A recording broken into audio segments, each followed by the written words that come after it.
And we're going to do some Nonary games next. Reminder, this is on Game Pass if you don't have it.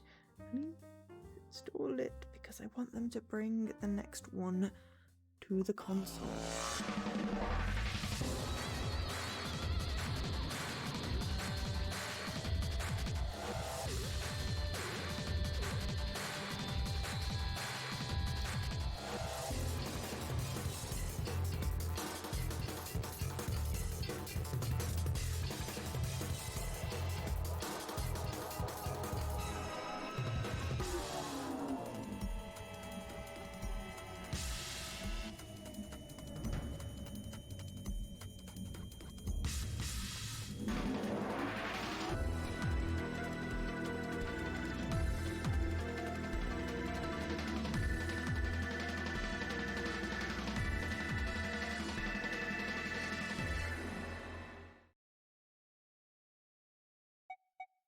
Continue.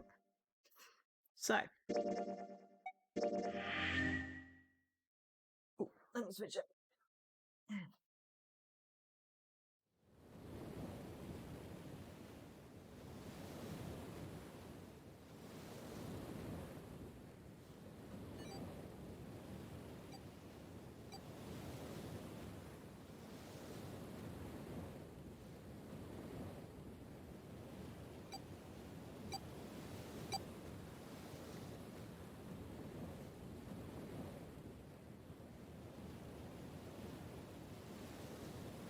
Have I seen this cutscene thing before?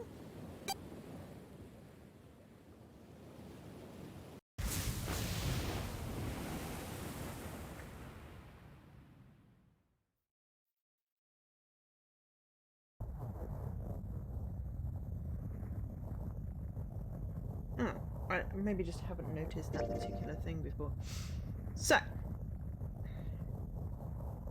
we got all the... It looks like we've unlocked everything, but no, we have just released that yellow lock. Yeah. So, you can see over on that side, there's a coffin with a yellow lock, and you can see just like two things over in the middle, there's a yellow key. So now we need to pick door 4. Does this just automatically unlock everything for me? Ooh. Now it's our turn. Yes, so now it just picks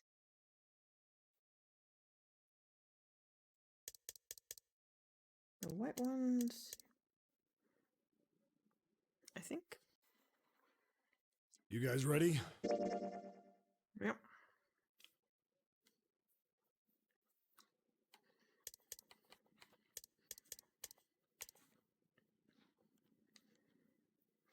You don't have to do the puzzles again. Here's Adek. It was the door on the left, right? The left, right. Okay. So now, we just go here.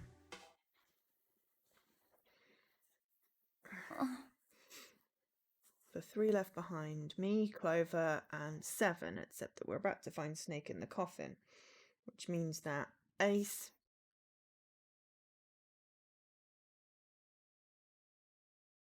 Lotus, June, and Santa went through. I believe Santa had the gun. It felt like it was maybe going to be a bad ending, but it's not.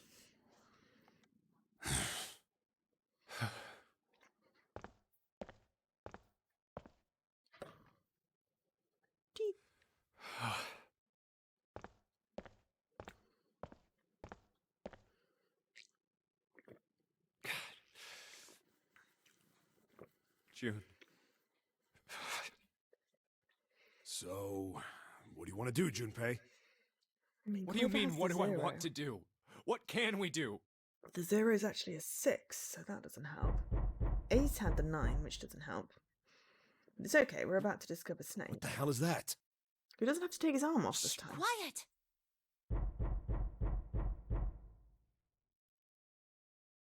Where is it coming from?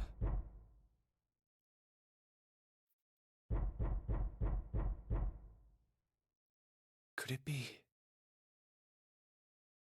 Hey, I think it's coming from this coffin.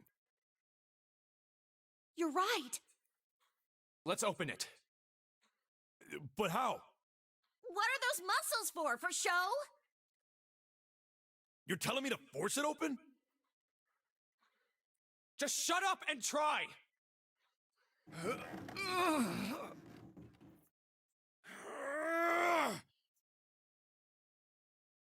Damn it! Man, it won't even budge. Not another one. Yeah, looks like it. Do you think we have to put in the right password or it won't open? I think so. Whoever or whatever's inside this thing wants out, and now. I know that. But how? Without a passcode, I don't think there's much we can do. Isn't there a hint somewhere? Well, let's look for one.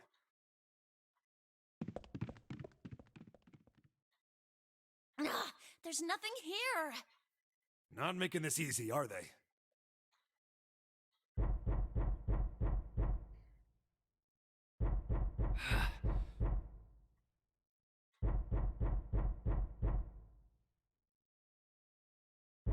What's the passcode? What am I supposed to do? How can we figure it out? I need something.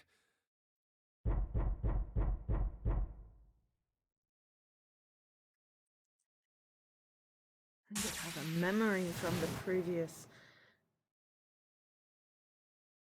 Truth had gone and truth had gone and truth had gone. Except that no, Clover picked up that note still, I think. Wait, what? What the hell was that? That voice? But now becomes the bit where What? we start What's up? getting memories from a different timeline. Oh, nothing. Press the buttons. Truth is gone and truth is gone. Truth is gone.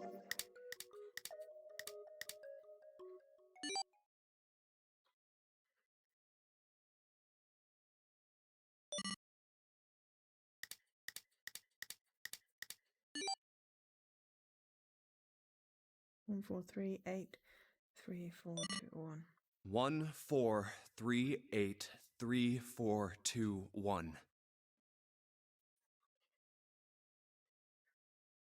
Huh?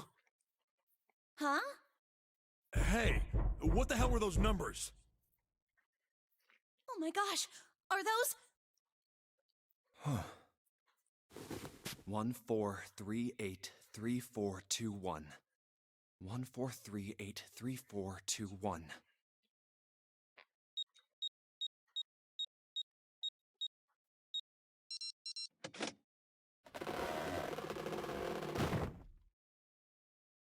Huh. No way! What? Why are you...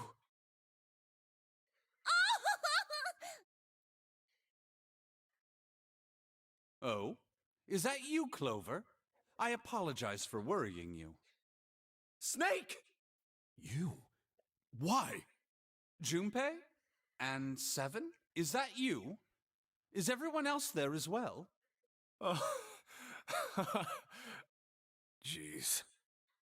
You're back! Gently now. My body's still a little weak.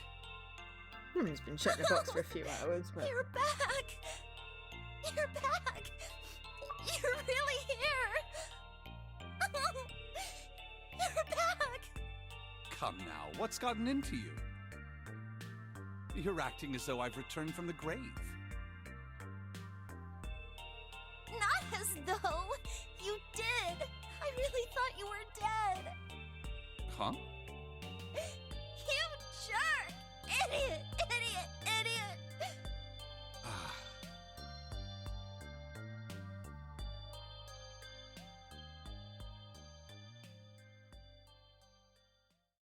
I see.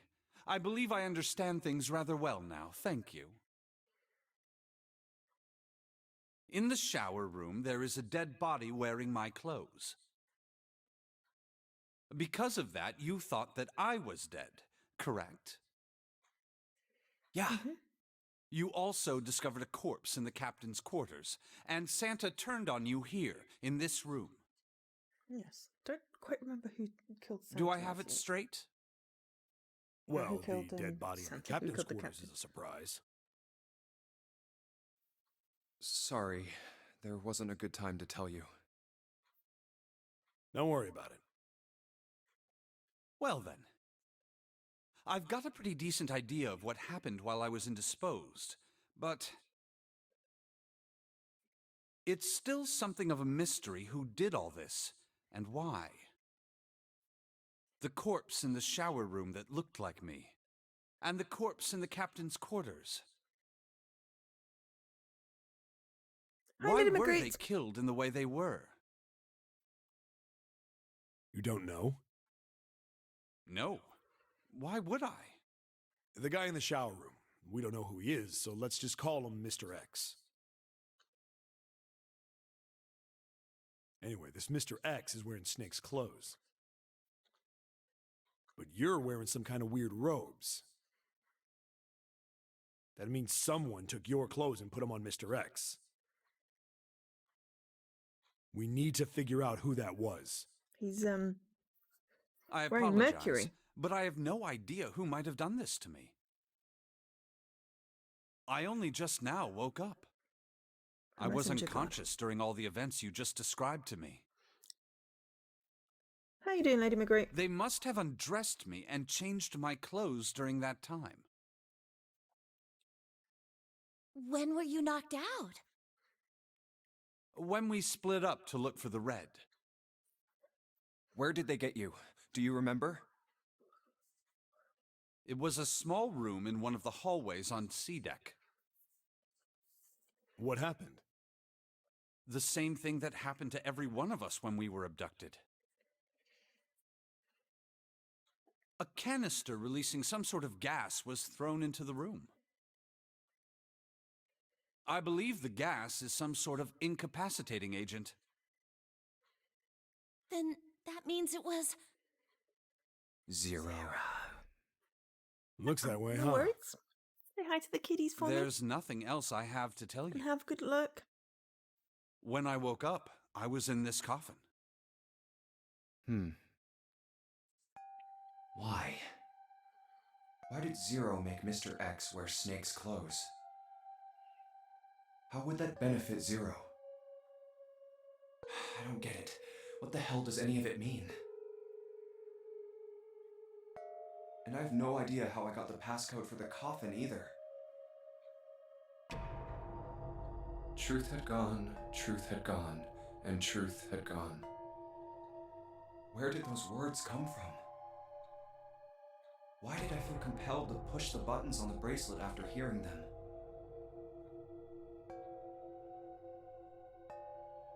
All I know is my fingers moved on their own. It was like I did it subconsciously. I don't get it. What the hell does any of it mean? Also, Snake and Clover had been subjects in a similar experiment 9 years ago.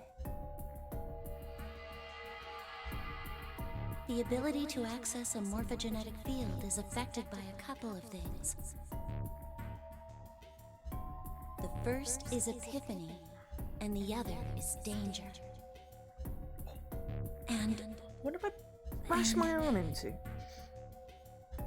someone did actually die. A girl. Her name was...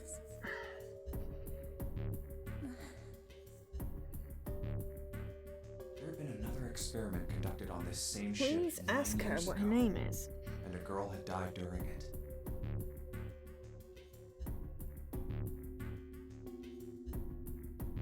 Morphogenetic field theory.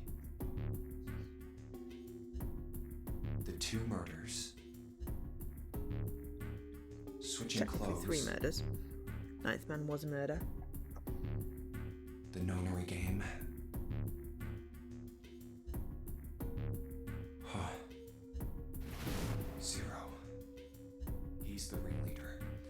person who trapped 9 of us on this sinking ship. Zero should know everything. If we can uncover Zero's identity, all of our questions will be answered.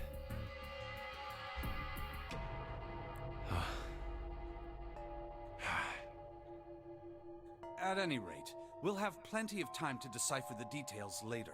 For now, it is of utmost importance that we escape. Junpei, it was 4:30 the last time you checked the clock, yes? That means we have less than an hour. We must hurry. Hey, how are we gonna get out of here? Isn't that obvious? Through the other number 9 door. Oh yeah, you're right. With Snake, we can open the door. Yep. Don't tell me you hadn't figured that out. Come on, you gotta tell me these things. I, assumed you'd figured it out. Forget it, let's just get going. It's convenient how Santa, you know, took the other people, but All right. left them enough so You they guys could ready still to go? get through. Yes. Yep. Not yet. Huh? Before we go in, I'd like to check something. You want to check something? Yeah, but before I do, 7, could you pull the lever? I want to make sure we can verify with just the 4 of us. What do you mean? We don't need... Just do it, alright? But if the door opens, don't go in yet, okay? Please, this is really important. I really need to check this, okay? Work with me here. Fine.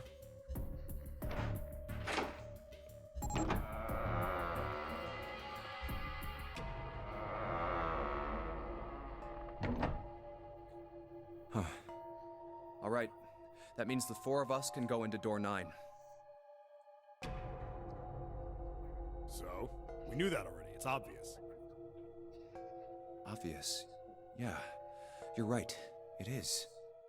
Now, what happens if we add Zero's bracelet?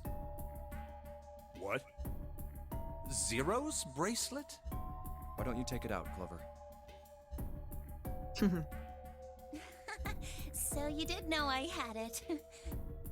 I picked it up because I thought it might be useful sometime.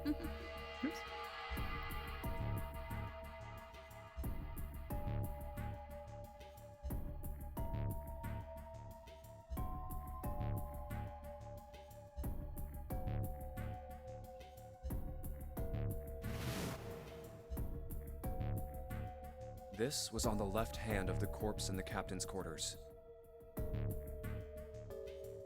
If you look at it, you It's a can bit see it's got banged a up. 0 on the face. Just to make this a little easier to talk about, I'm gonna call the guy we found dead in the captain's quarters, Cap.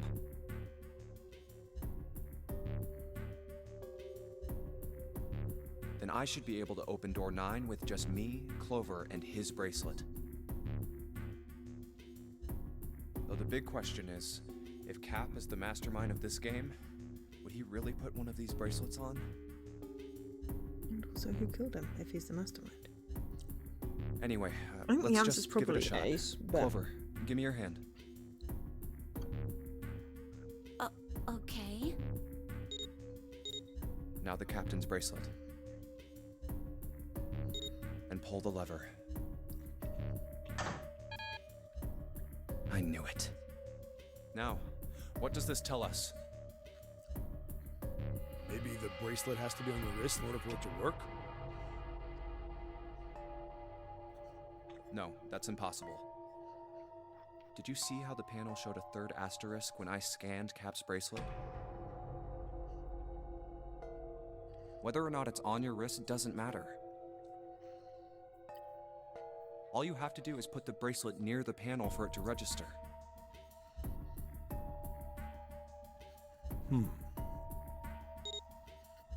Huh. Looks like you're right. See? So what does that mean? There's only one possibility.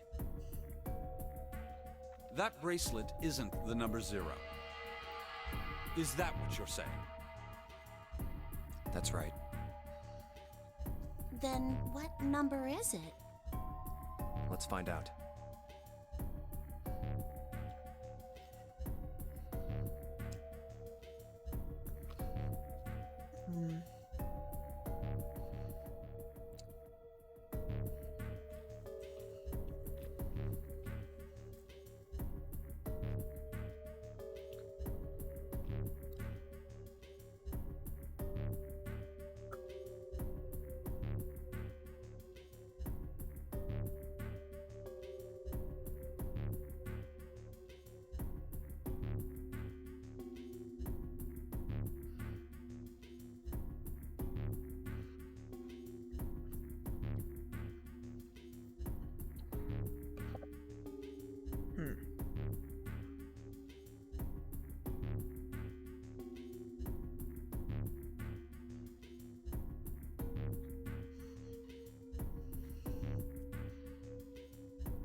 Okay, so 2 plus 5 plus 6.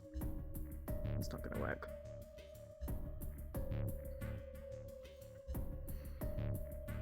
Two plus 4 plus 6.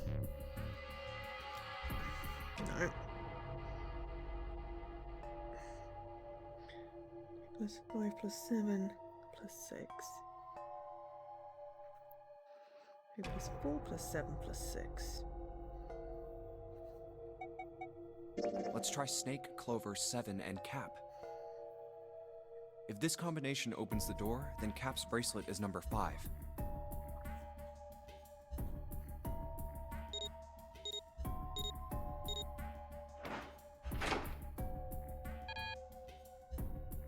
It didn't open. Mm-hmm. So it's not 5. How about...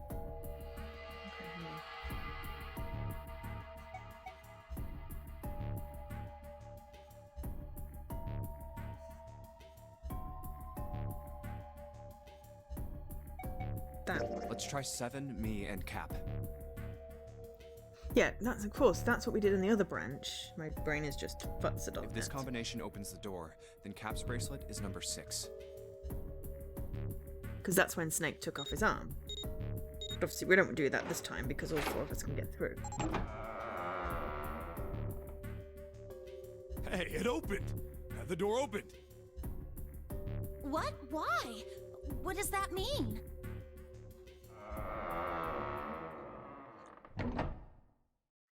Isn't it obvious? Cap's bracelet is number 6. But doesn't it say 0? This isn't a 0. The symbol on here isn't a number 0. It's a letter O. Hmm. Oh. Whoa, wait a minute. I don't get it. I mean, we figured out that Cap's bracelet is 6, right? Yeah, Does that mean there are 2 people with 6s? There is most there are likely 2 only one 9s. person with a 6. There But are 2 I don't get it. What about June? Well, this is only an educated guess, but I think June's number was never 6 to begin with. Her bracelet was flipped. In other words, June's real number is... 9. That seems the most likely. Then all this numbered door stuff was just a load of crap? Why would you say that? Because if June is 9, then the numbers wouldn't match up. Here, look. list of all the numbered doors June's gone through. I'll let you know what I'm writing, okay, Snake?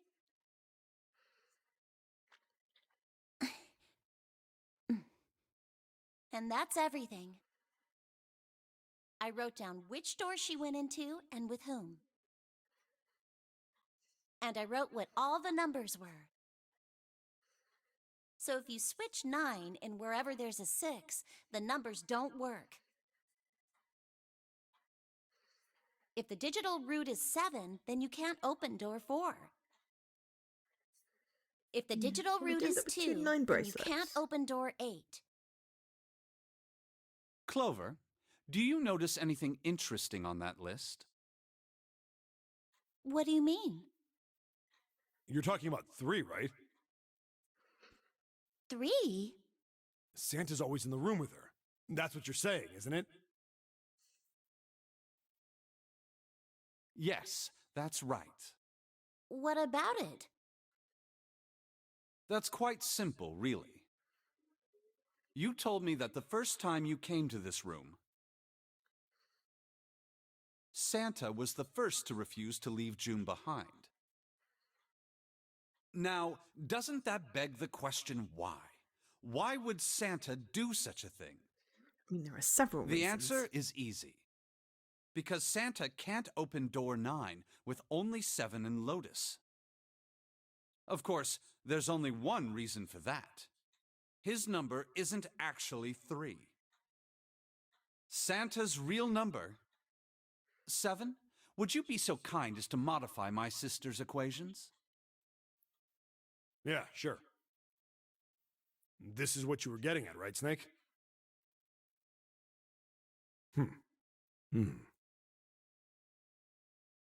Thank you. That is exactly right, 7. Santa's true number wasn't 3. It was 0. No way.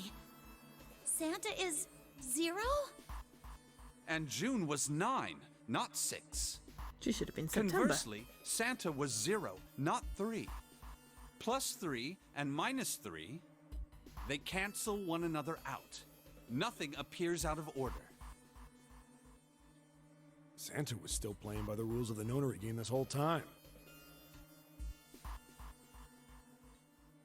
Precisely.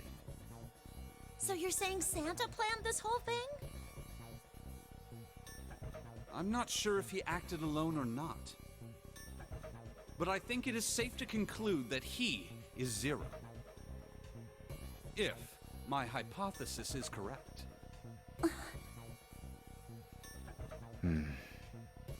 Snake's hypothesis. Something doesn't seem right. June's bracelet being flipped. Even if that were possible, that would mean there are 2 number 9 bracelets. There we go. And if that's the case, All right, that's enough talking. Let's go. It's high time we went through that door.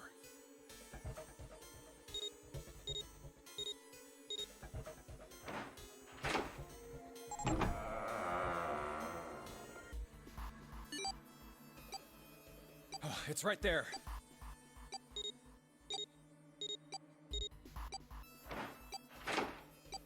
Oh. All right, let's keep going. I think these stairs go to the bottom deck. Looks dry. Let's head down.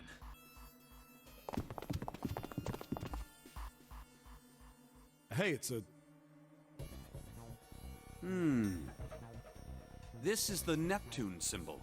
There must be a key around here somewhere. Neptune key. I only have the Uranus key card. It's a different planet. Plus, it's the wrong kind of key. What happened to the other keys? Let's turn around and go back for now. Yeah. Also, how did that one reset? Hey, another door. And a card reader this time. It's the Uranus symbol. This is the place.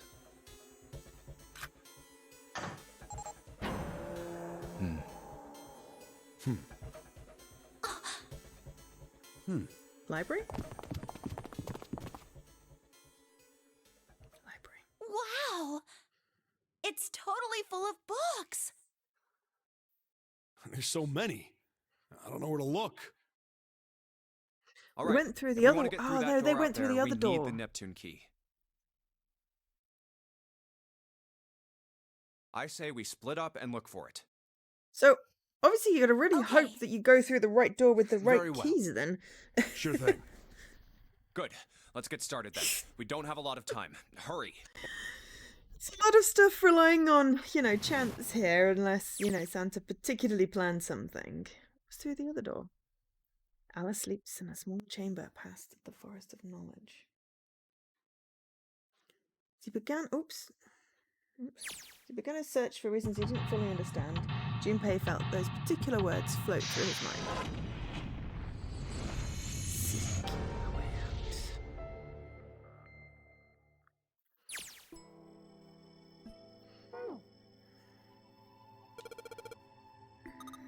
Lights to the books. Interesting.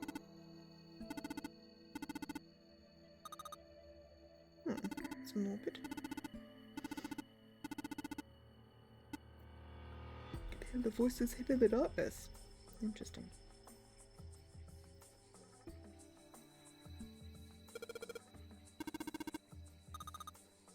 Open.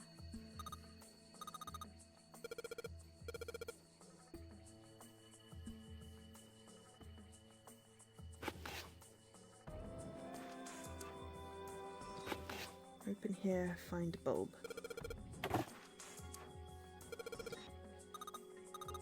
Yay!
Cambrian explosion.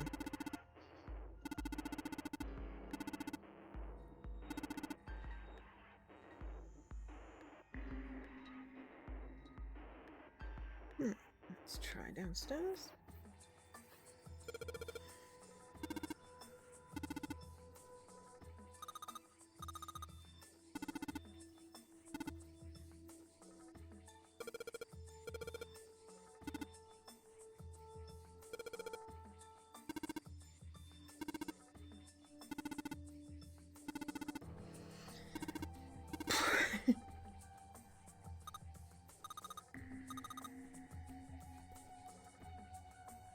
Why is that funny? The Riemann hypothesis!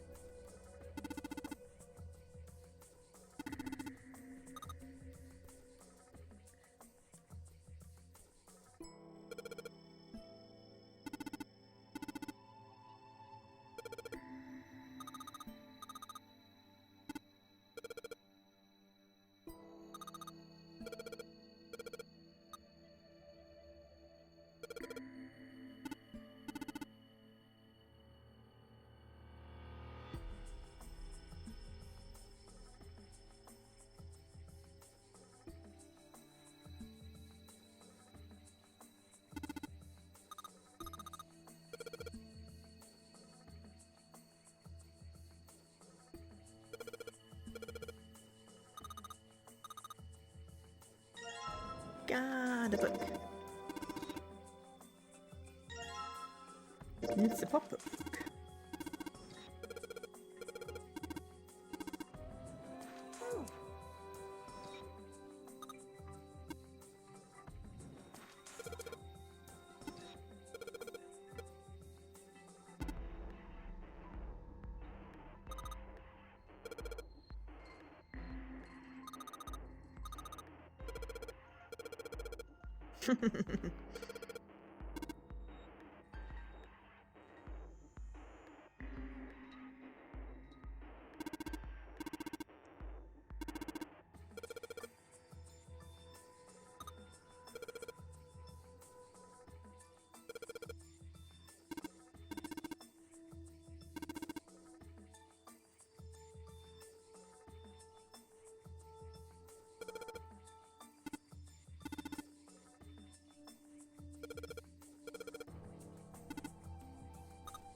Head.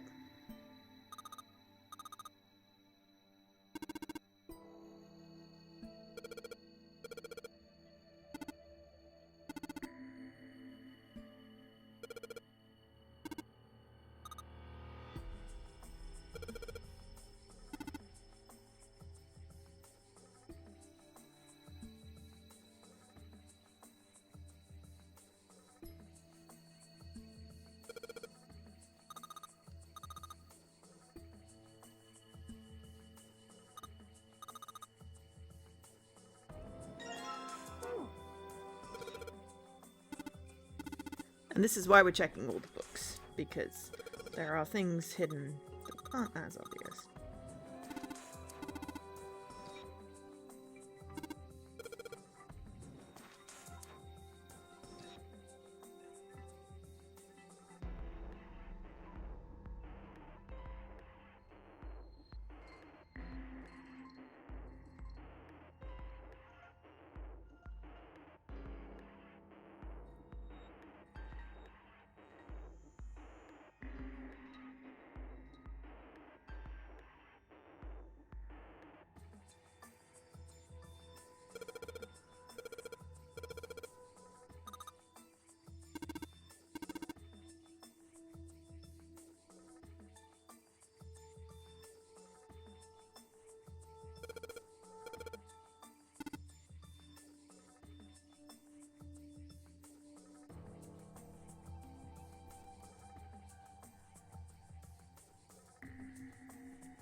Six, 3, 2, 4, and 5.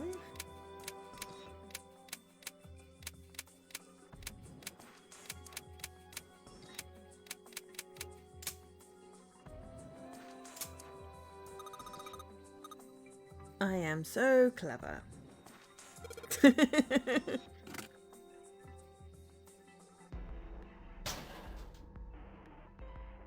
Now we have bolts.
Sheldrake 5.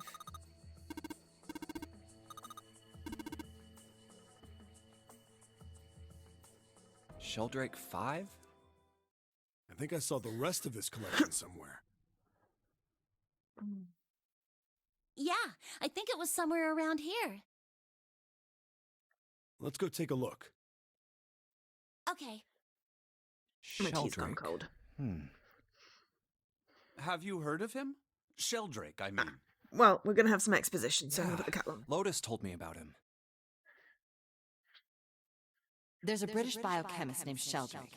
He has a rather interesting theory. Morphogenetic fields, which relies on the theory of morphic resonance. Really? From Lotus, huh? Well, Clover also said something to me about that stuff. She did? Yeah, what was it? The ability to access a morphogenetic field is affected by a couple of things. The first is epiphany, and the other is danger. That girl. I told her not to tell anyone. You did? Why? Well... Look, man, I didn't push it because we're in a hurry, but I'm kind of sick of this. How about you just tell me, okay?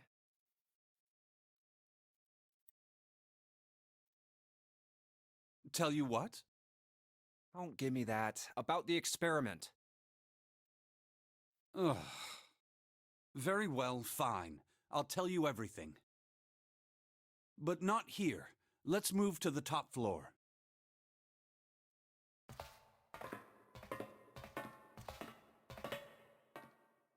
I suppose I might as well start by telling you why I kept quiet, and why I made sure Clover did as well. To be honest, the explanation is quite simple. Zero told me not to. I had little choice. He didn't walk up and tell me, of course. He gave me a message engraved on a card. That's a Braille card. It looks just like the one you showed us earlier. So you had 2 cards? No, only one. Huh? What do you mean? I thought that card just had some rules for the Nonary game on it. Yes, it did.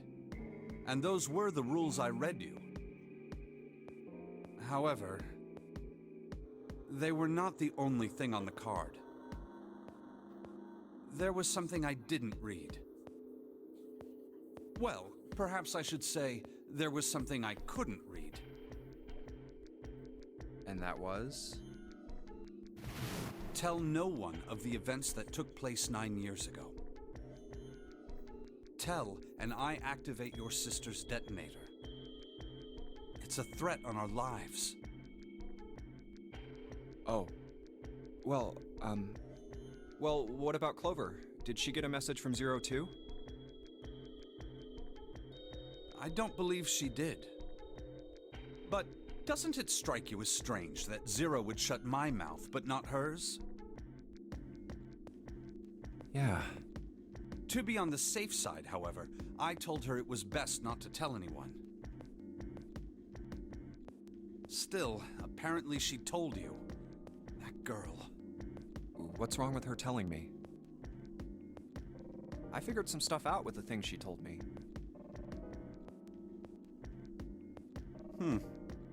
I mean, it looks like the whole activate her detonator thing was just a bluff. She's prancing around downstairs happy as a clam now that you're back. That's very true. I've decided I can trust you. I've decided to tell you the truth. The chance that Santa is Zero is very high. I feel I can assume Santa doesn't have the time to observe us at the moment. And at any rate, even if he were, I very much doubt he would kill us. Why? Clover told me about the four-leaf clover, about the words. If he knew about that, then he was in my group during the first experiment. I'm sure of it. He wouldn't kill us, no matter what the situation was. Hey, Snake? He was probably Yes, I protecting them know. from Ace. You want to know what happened during the experiment? Yeah. How much do you know? Clover told me about...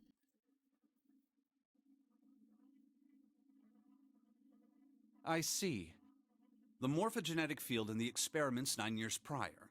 How the experiments had taken place simultaneously at 2 locations, one being the ship and the other being a building in Nevada.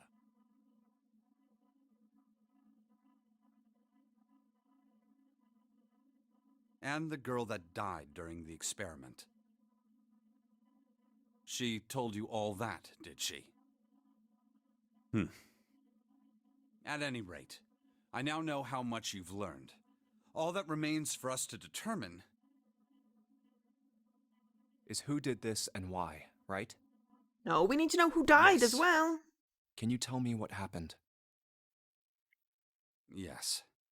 The people who organized the initial experiment were from a company called Cradle Pharmaceuticals.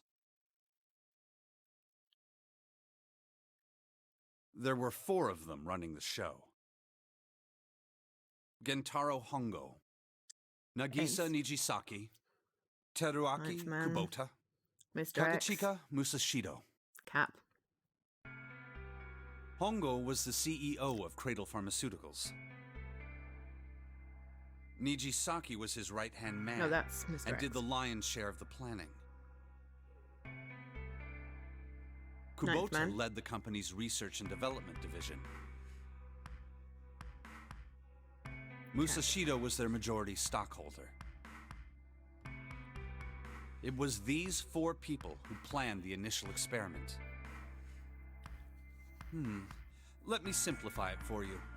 Hongo designed it, and Nijisaki put it all together. Kubota developed the technology required, and Musashido provided the cash.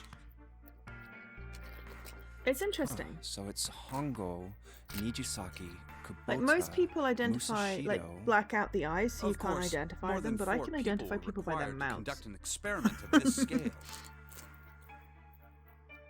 To Despite that end, the point that they I've already organized a done this. top-secret team to assist them with their research. All in all, they gathered 10 people or so. Those 10 completed their team, and they were able to begin the project. They named it the Nonary Project. The purpose of the experiment was to research the prospect of controlling a human mind through sheer will. The vessel, I suppose you could say, for this control was the morphogenetic field. Huh. Why did the glycerin suddenly begin to crystallize? Why did the crystal structure of EDT undergo a sudden change? Why did the rats improve their puzzle-solving skills with each generation? Experiments with humans produced the same results. The more people who knew the answer to a question, the more there were who could answer correctly without having seen the problem before.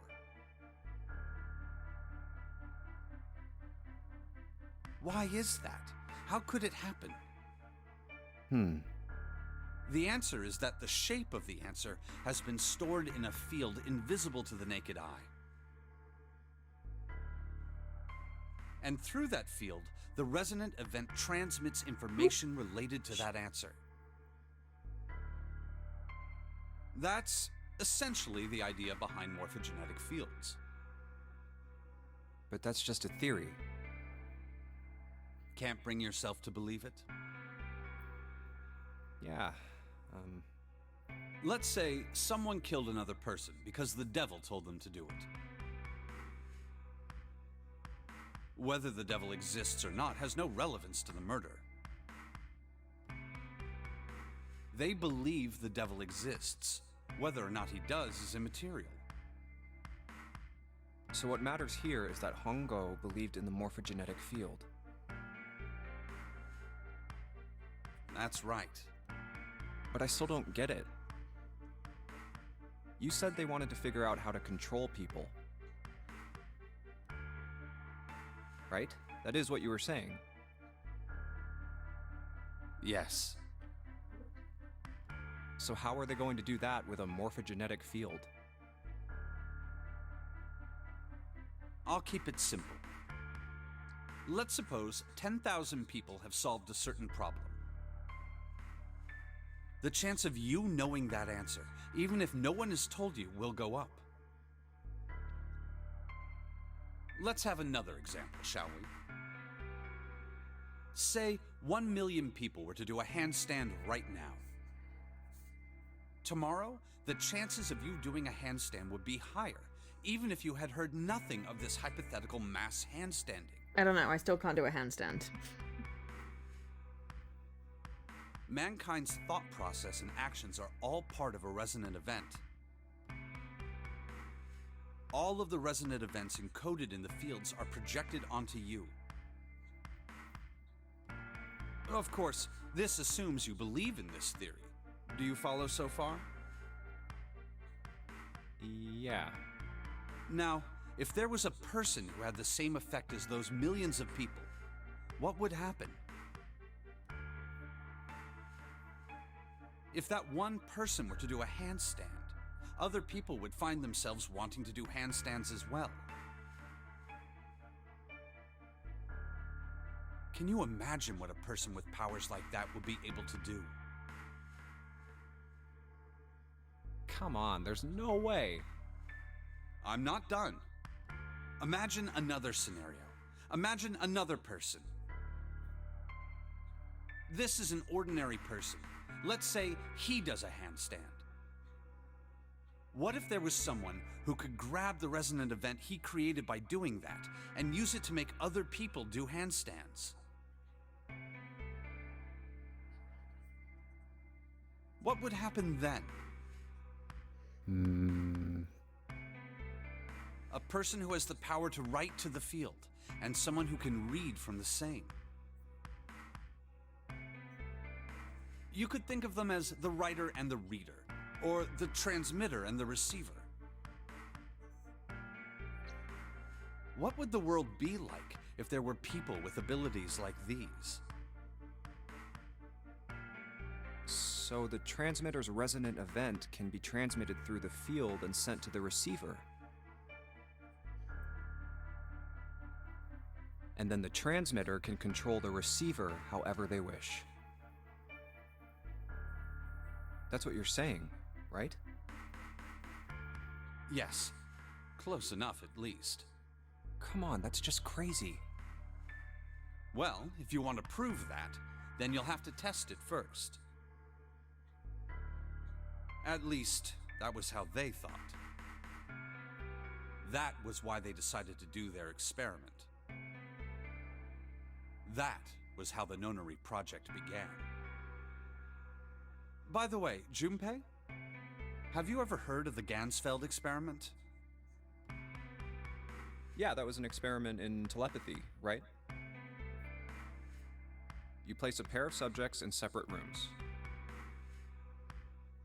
Then you show one a picture and ask the other what they see. Interesting. I'm impressed. Yes, that is exactly correct. So, why did you bring up the Gansfeld experiment? It was used to screen subjects for the Nonary project. The hospital in a remote town was affiliated with Cradle Pharmaceuticals. Hongo used it to conduct experiments on visiting children in secret.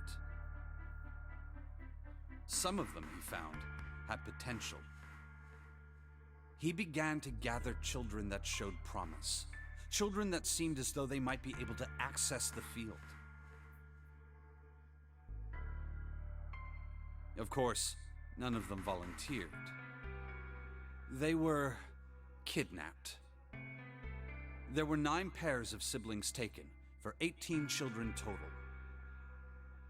For reasons that were not fully understood at the time, each pair had 1 transmitter and 1 receiver. They were split perfectly. As such, the 18 children were split into 2 groups of 9. The children who were put into Group Q were the ones who excelled at transmitting. They were transferred to the mock experiment building known as Building Q in the Nevada desert. The children who excelled at receiving were put in Group A. Group A was then placed on the former hospital ship Gigantic. From the experiments he had conducted so far, Hongo had learned the following. There are 2 things that can increase one's resonance with the fields. The first is epiphany. The other is danger. Have you ever been faced with an especially difficult problem and thought about it very long and very hard until finally an answer suddenly appeared in your mind?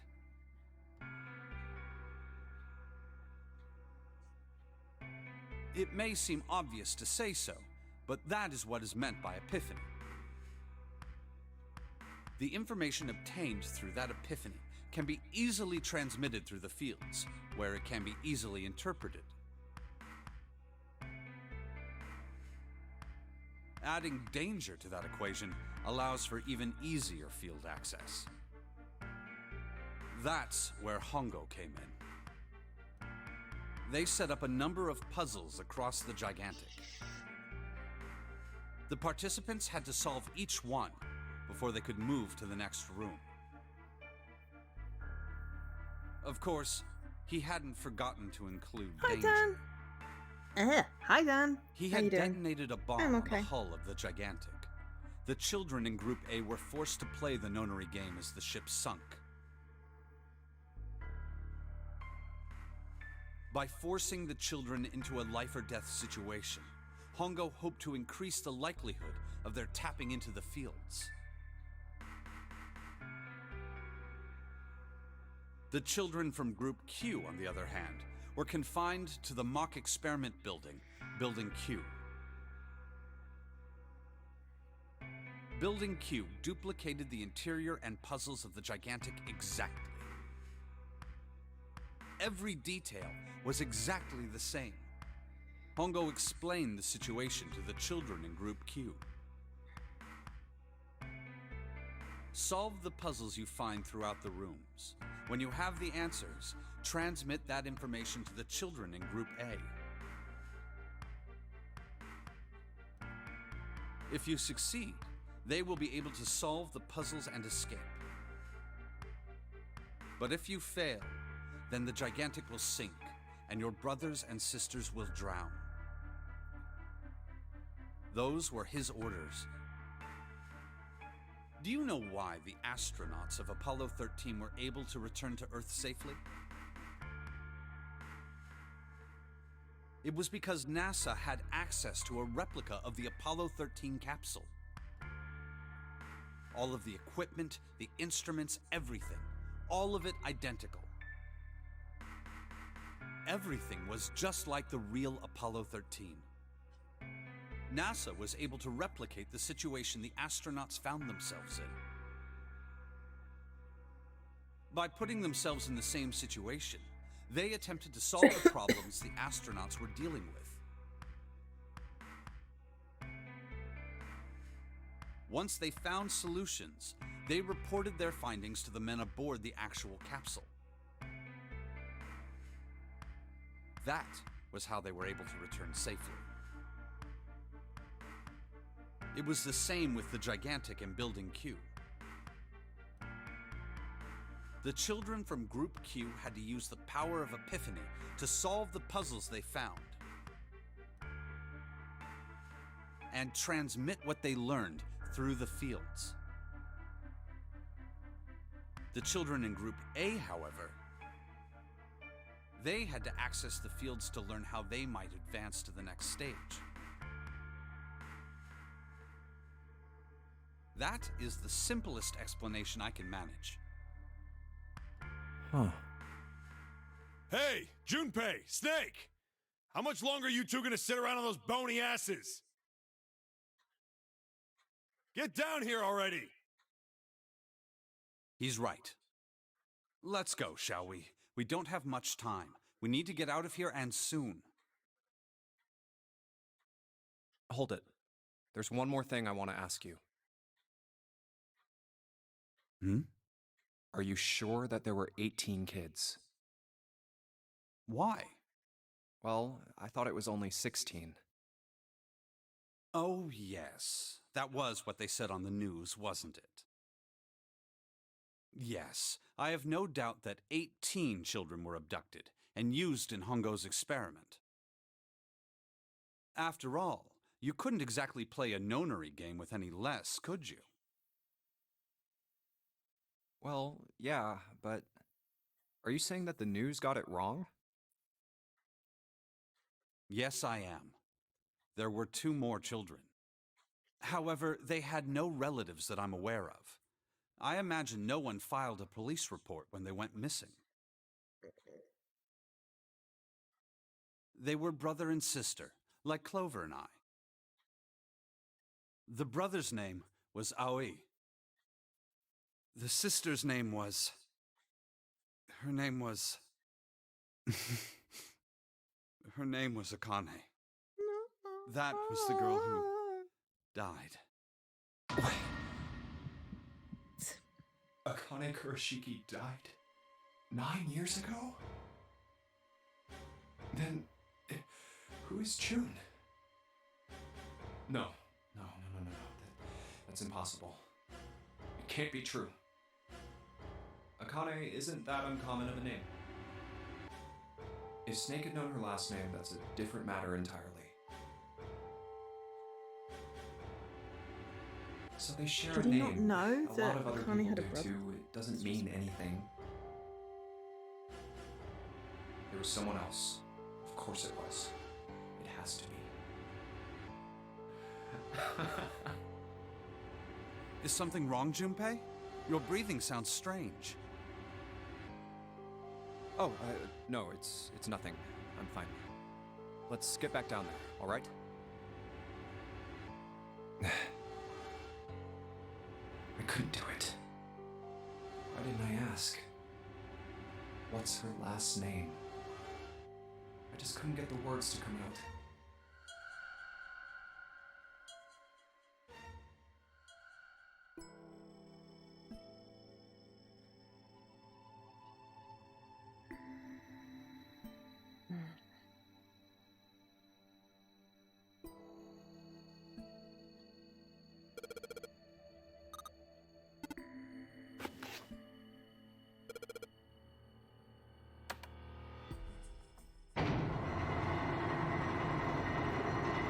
Also, hi Leaky. Sorry, I was paying attention. I was just listening to the story.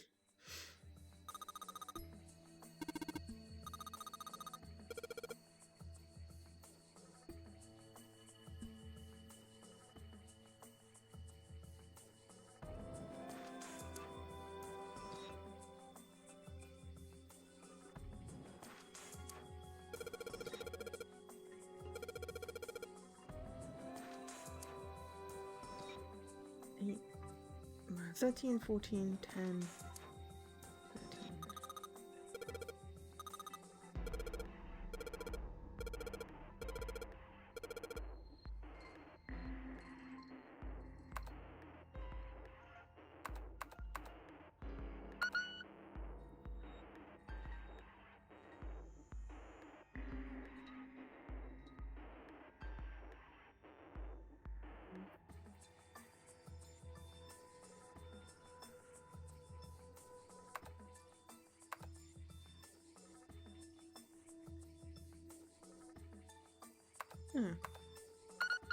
Dead. Hi, Logan. It's going okay. We met up with the bears and then we're doing the... Oh, hang on, I gotta get to a bit.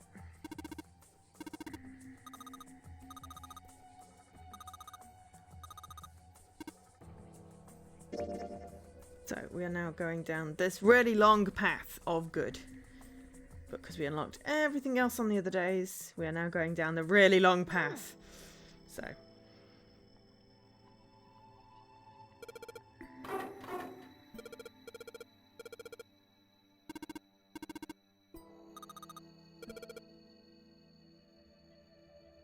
yeah.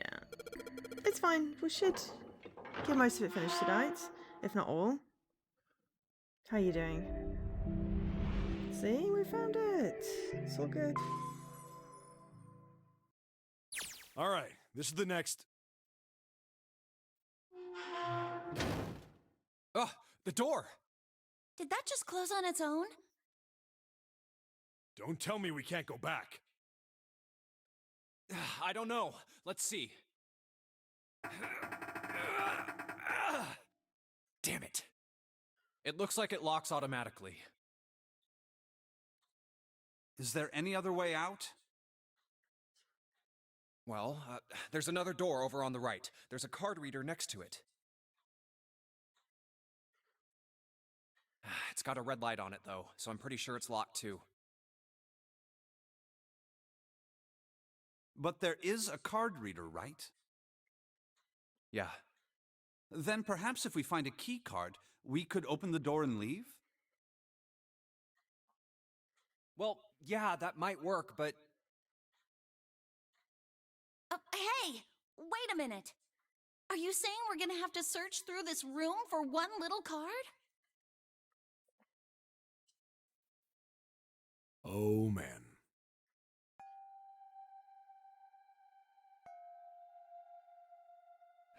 Looks that way. No way! For real?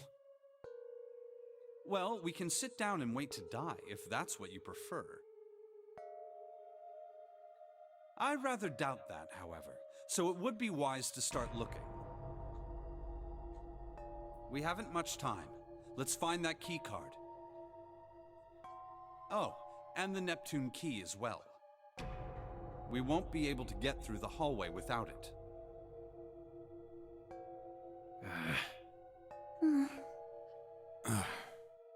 All right then, let's begin.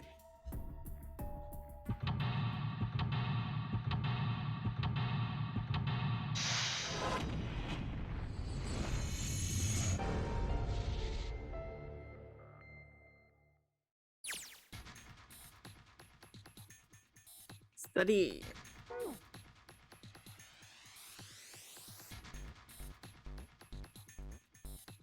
Normalcy is returning. That's good.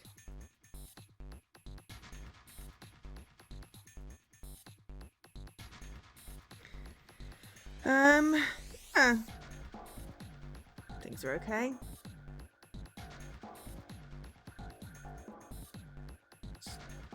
Tired. Always just tired. That's the thing. Nautical table.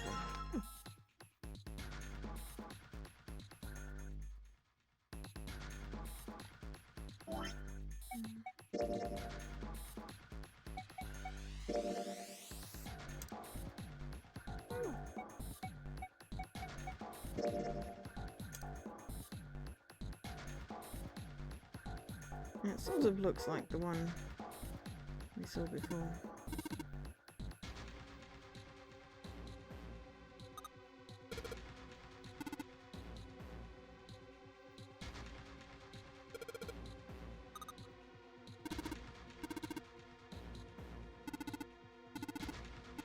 Sarah's labs. Sarah's lab. Why would the exit come through here?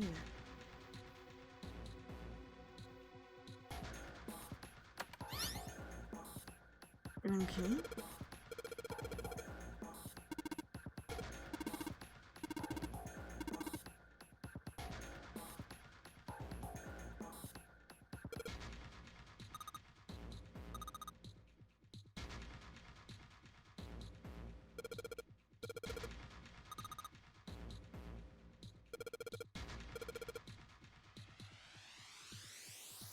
Okay, 0 equals 0, 6 equals 6.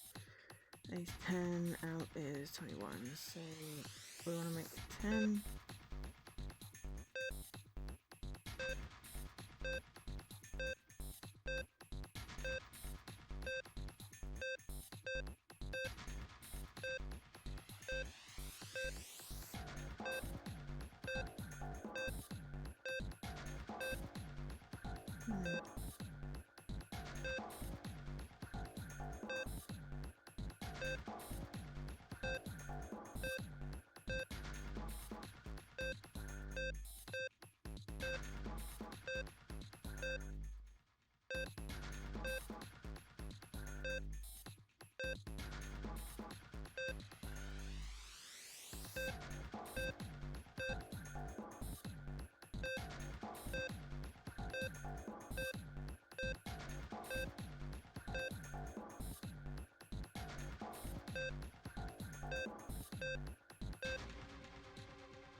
Okay, right, so 21. What do we need to not? So we don't want the first one in that row. But that row's great, so there's something in the B needs to go, probably.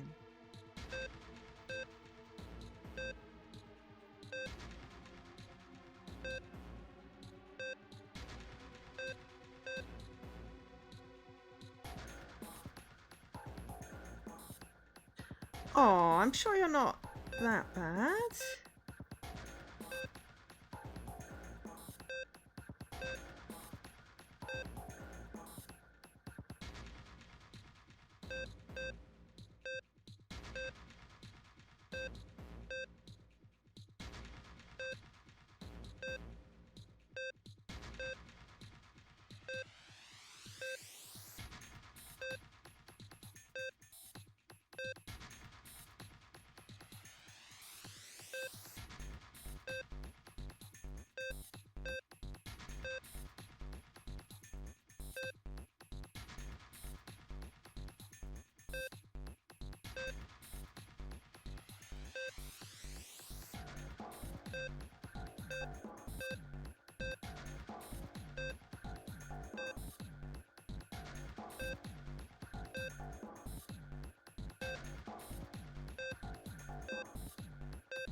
You should play them with me.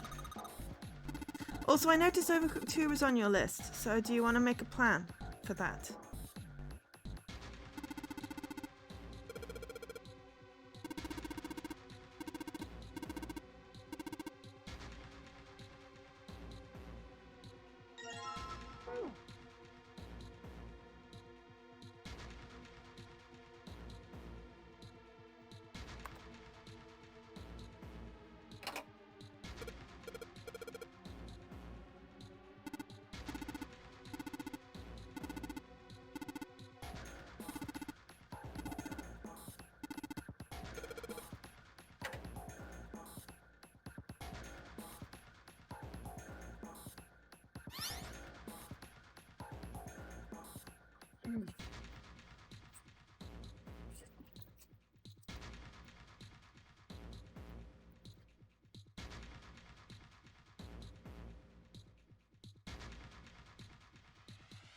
Sorry. Remembered my alarm went off and I should probably actually take my tablets rather than just ignoring my alarm.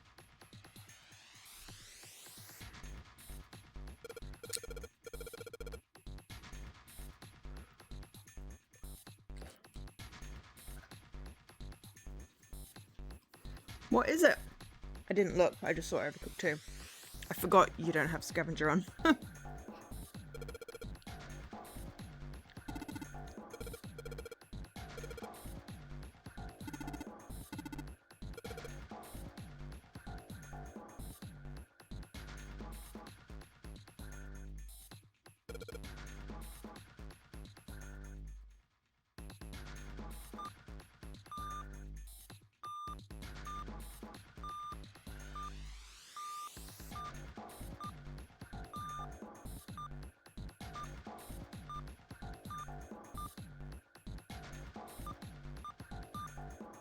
Oh, that's something you should be able to grind on your own.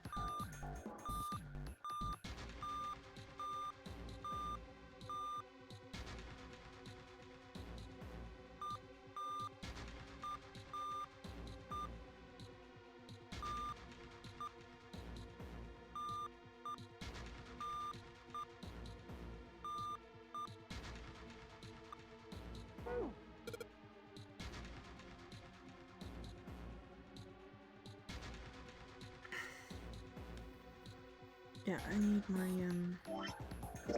Morse code instructions up. Oh, I don't have Morse codes. Are you gonna save your bag? It's a bag? Okay, well it's not gonna expect me to remember shit, so there must be something somewhere.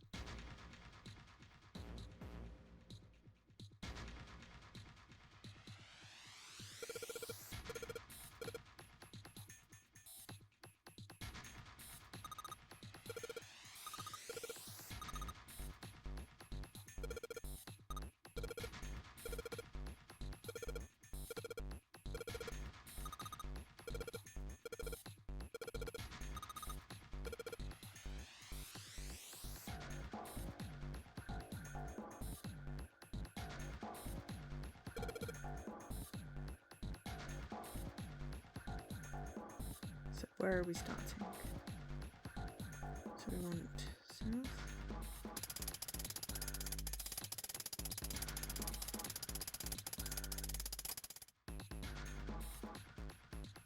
And west.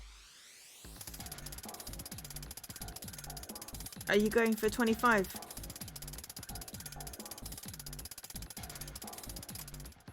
Also, I think you will really like my new unlock phrase, but it is a secret until someone unlocks it. So that's southeast.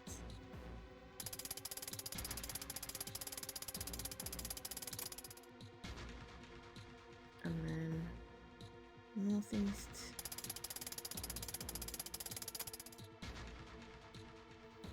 And then east. And then north.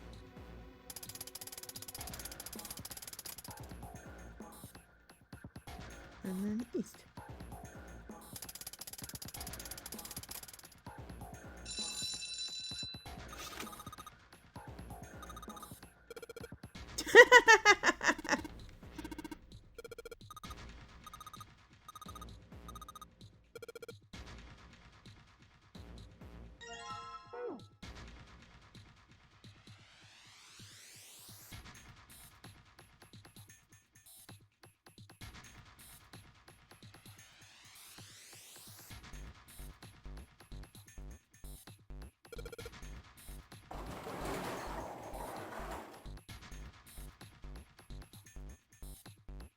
There's a coffin in there.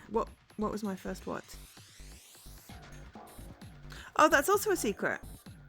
But that one's for me.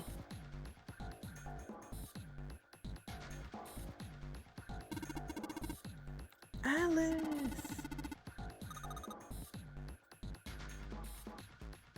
Of course, if I get 25 this month, I'll have to think of both another unlock phrase and a 25 phrase.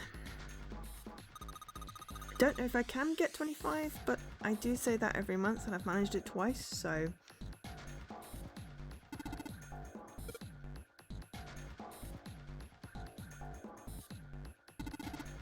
All ice.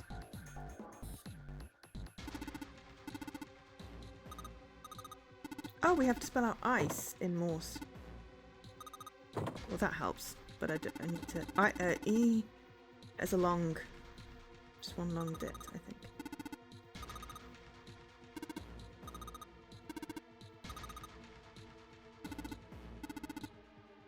But I need the Morse for ice.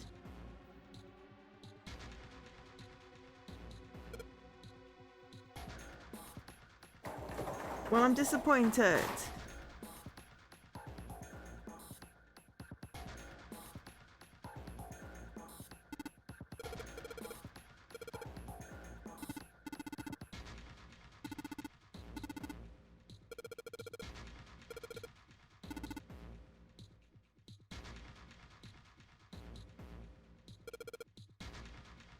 I said that we don't have the Morse code instructions.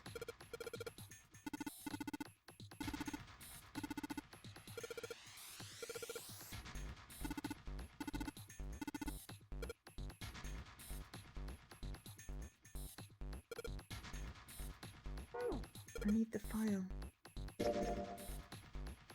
Oh, I mean, I didn't actually mean to save, but hey, sure, we'll save. What I meant was to get the file open. There we go. Multiple table.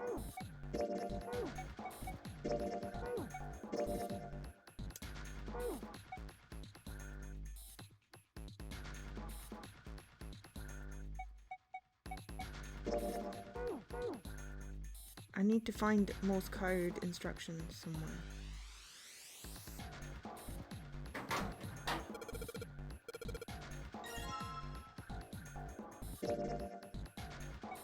There we go, thank you.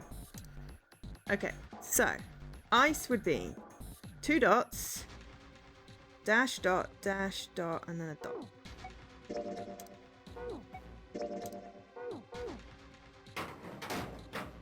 Thank you very much, that's what I'd like.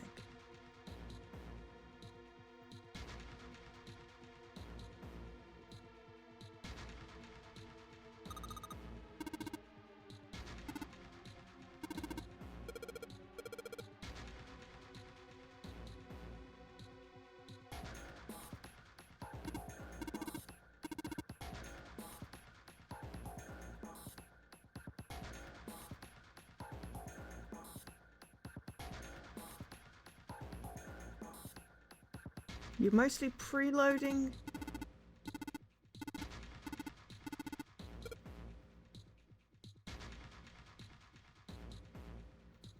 But G-Task? That's just disappointing. Oh no, it's fine. Wait, don't have to remember it.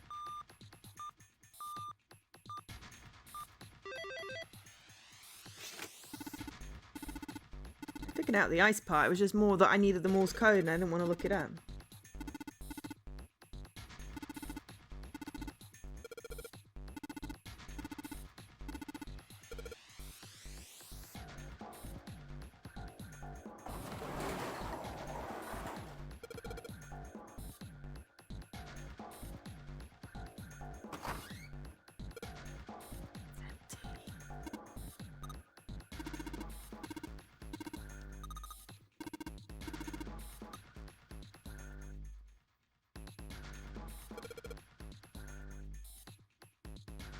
Uh-huh. Neptune key and an emblem plate. Oh no, where's Look Away Logan? Technically, no. Found her coffin? Forgot to pick up my key from the other machine.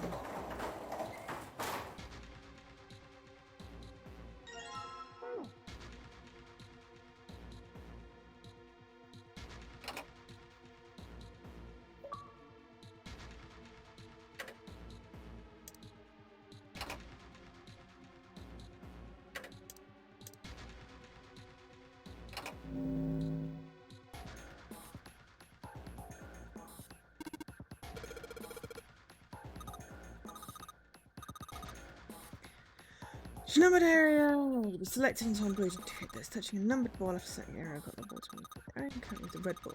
Cannon 3 to 5 balls in a single area. Press check when you've moved balls. Digital route must match the number.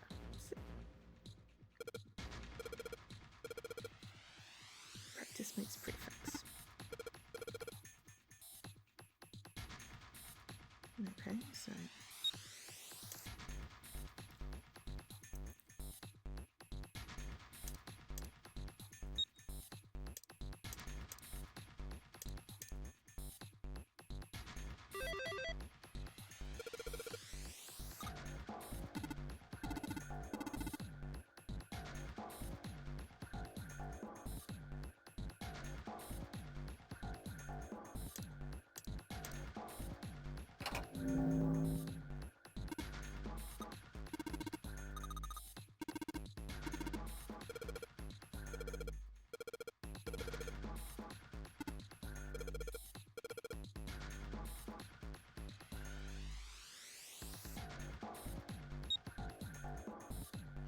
Okay, probably should do the 1 first. I mean,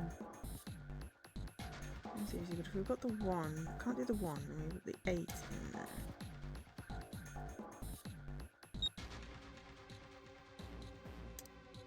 The 7 in there. 2. No, not 3, 4, 3, 6, 4, 5.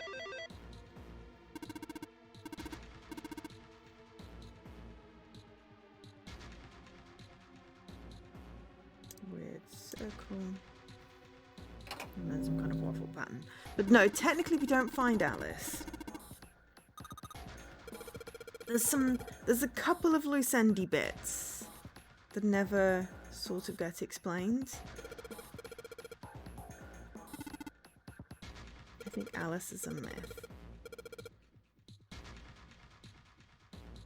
Okay, so easy one would be 7. It's 4 and 5. So then therefore that should automatically work.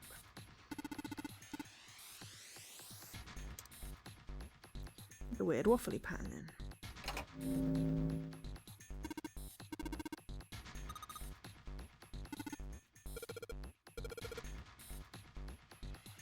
Okay. So 8 plus 2, 9, 5.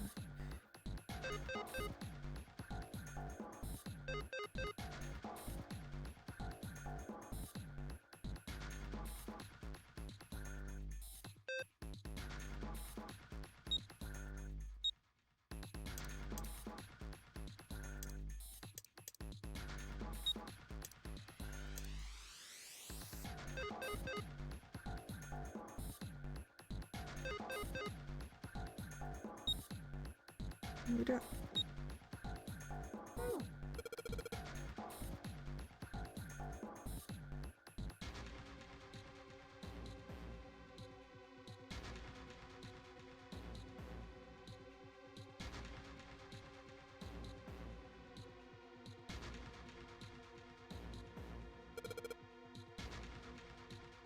The trouble is that there aren't enough balls left. There's only 5. Which means there's got to be some kind of trick thing. Like there's a 0 ball somewhere.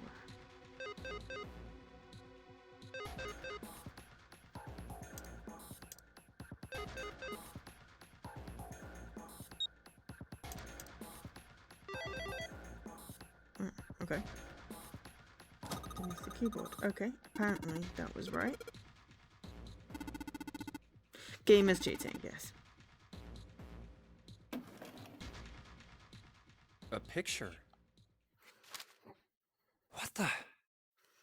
What the hell is this? This man with a mustache on the right. That's the captain. He's the same guy we found murdered in the captain's quarters. Yeah, I'm just not clear on who murdered He him. had the 0 bracelet on his left arm. I think Ace must have done it somehow when we were checking the room. And but the second man with the glasses and a doctor's coat. that's number 9. I said that there were 2 He's nines. the 9th man. The one with bracelet number 9. He died after So he went was into door he 5. number 9? But this guy, the one in the striped suit. That's Ace. Oh man, that's Ace. Which means the other guy is Mr. X. Yeah, I guess it is. No doubt about it. But what does it mean? What is Ace doing in this picture? Not only Ace, the 9th man and Cap too. And they look happy, like they knew each other well. Why? How? How in the world are these 4 men connected? I mean, you can take out stuff that you don't want You to say play Ace from your is in that collection, picture? Dan. That doesn't make it less random. It just means you doesn't got look more like of a it was chance of taken recently, completing though. it. Ace, the 9th man, and Give Cap yourself all a look about chance. 10 years younger. Ah, so the 9th man and the Otherwise, man you never get found to put in a murdered the phrase. captain's quarters are also in the picture? Yeah. Is there anyone else? Or are there only 3 people in the picture? I'm afraid I can't see it. No, there's one more guy. He's got kinda long hair, he looks smart, but a little cold. He's the only one I don't recognize. What's the date of the photograph? It doesn't have one. What about the back? Did you look on the back? The back? Yes, the reverse. The other side. Huh. Praying for the success of the Nonary project. With Nijisaki, Kubota, and Musashido. Huh. Then the 4 men in this picture were the organizers of the Nonary game 9 years ago. That means Ace, the 9th man, and Cap were all responsible for making it happen. But I feel like I should be more shocked about this. It's almost as if that's just how things were always supposed to be. Why? Why am I not surprised? Ace was the one in charge of the Nonary project, but then why? Why am I so calm? It's like I already knew. Ah, of course. I understand now. Ace was the CEO of Cradle Pharmaceuticals. He was the one who invented the game 9 years ago. He was Gentaro Hongo. Ace is Hongo? I had my suspicions from the beginning. Their voices were similar. Too similar to be a coincidence. I could never forget his voice. It was the voice of the devil. I couldn't be sure, though. After all, I had no way to check. I certainly couldn't ask him. Even if I had known, however, I would never have told you. Zero made it quite clear what would have happened if I did. Oh my gosh, I had no idea. Huh? I didn't know that Ace was Hongo. Oh, yes. I suppose you wouldn't have. 9 years ago, you were in Building Q in Nevada. But Hongo was in the Gigantic with us. I know. That's why I didn't know what Hongo looked like. But why? Why didn't you tell me? I mean, I'm your sister, right? You could have told me. I'm sorry. I apologize for keeping this from you. But if I'd told you, Clover, you would have told everyone else. And if you did, then I would have been forced to tell them about what happened 9 years ago. I had to prevent that. Hey, Junpei. You think I could borrow that picture for a sec? Sure. Hongo, Kubota, Nijisaki, Musashido.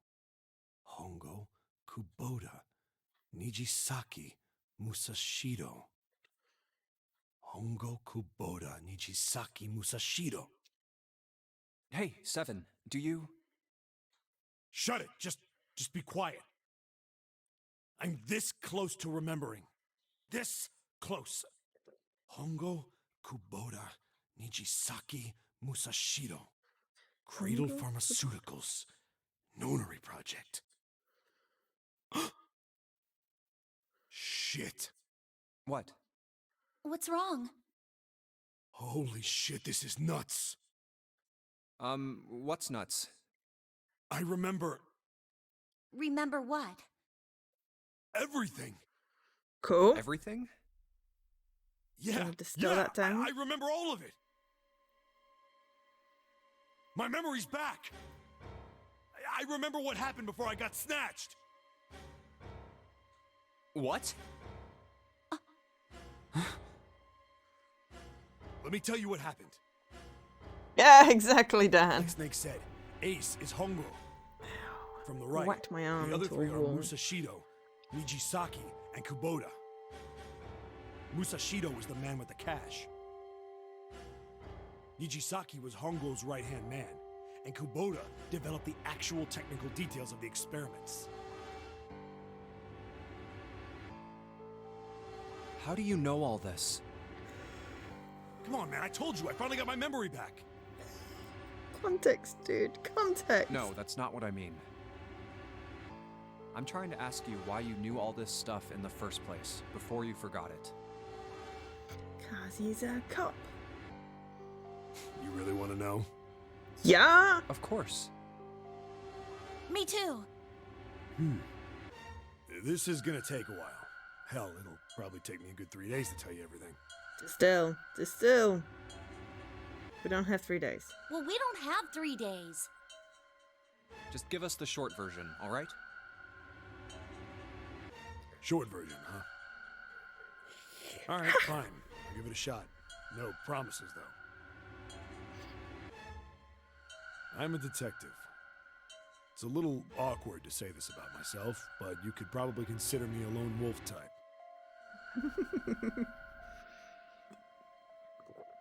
I hold to my own code, as I think doing what's right is more important than doing what Oh, you're you told. finished with your job yet, Dan? Are you still working your notice? That's why I followed my I gut that forget night. when you said you A finished. slim lead brought me to the wharf.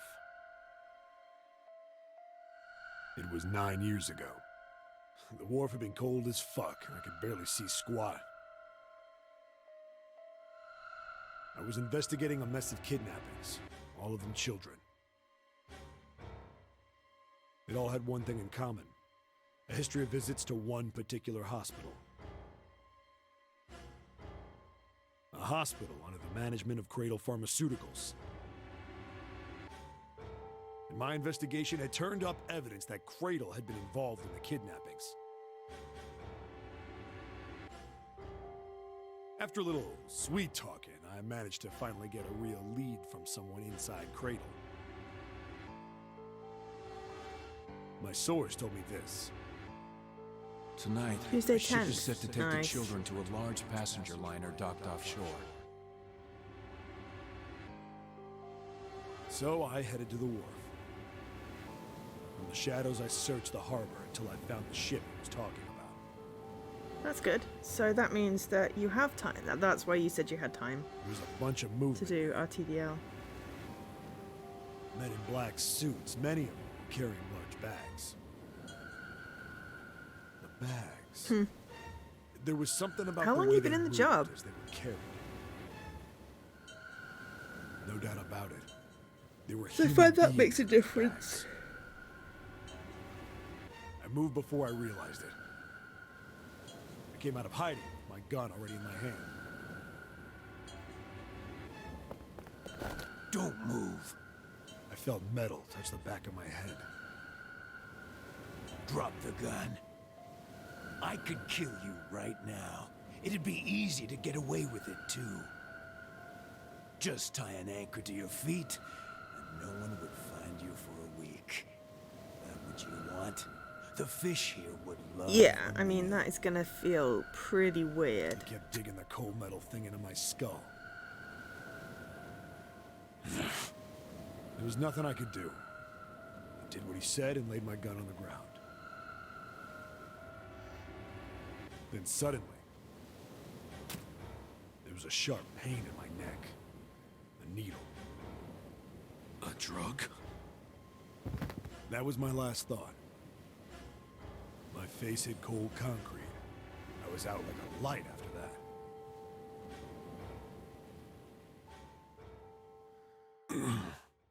I woke up on a hard floor.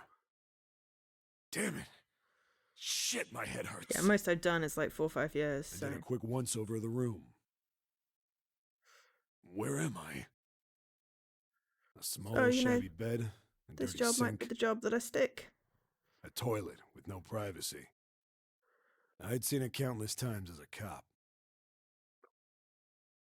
I'm in a cell, huh? Well, I Facing mean, the that's toilet also was a kind of door a set good into the thing, wall. Dan. It's good that you I was don't still regret pretty it. woozy, but I made my way over to it. pushed and pulled on it, but...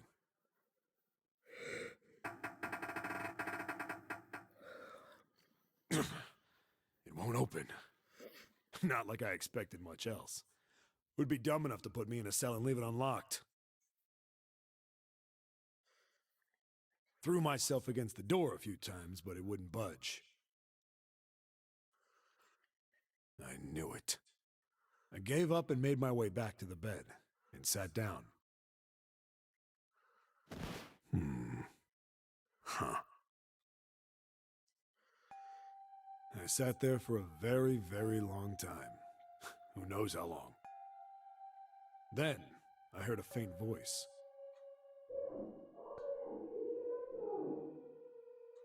The voice was far away. I couldn't understand what it was saying. But I could hear one. It was pretty high, probably a little kid. Yeah, I hate that, Leaky. It feels so fake as well. It's like, do you feel like you have to say nice things just because I'm leaving? Several. Because you never said nice things before. I hear 5 or 6, maybe more. Where? Where are they coming from?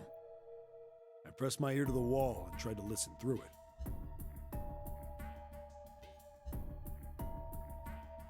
No, that's not it.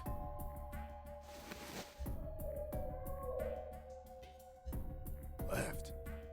It's coming from under the bed? I hauled on the metal frame and flipped the thing over.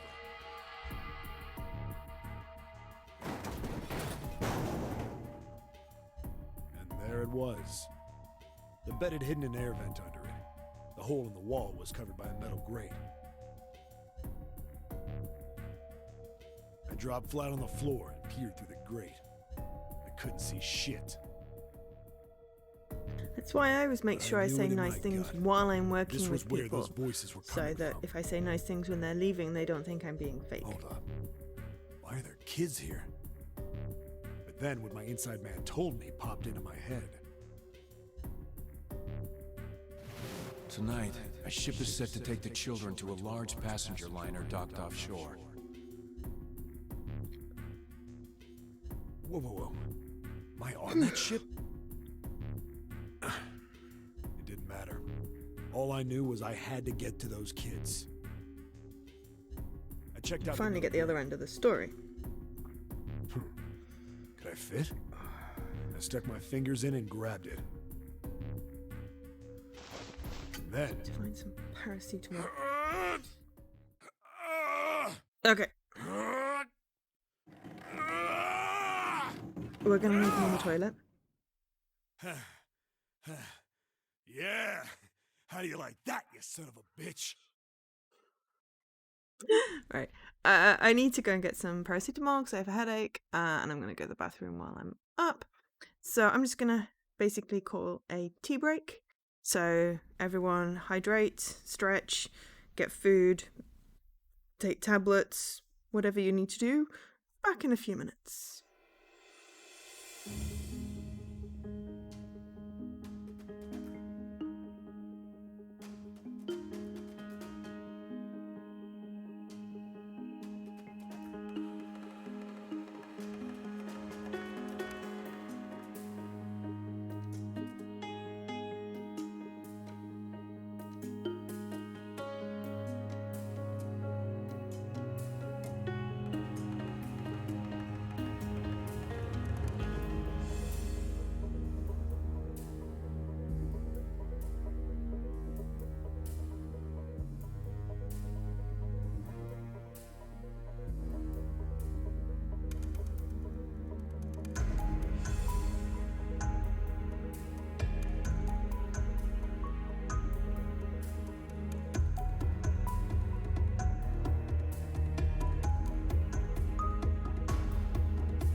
Yep.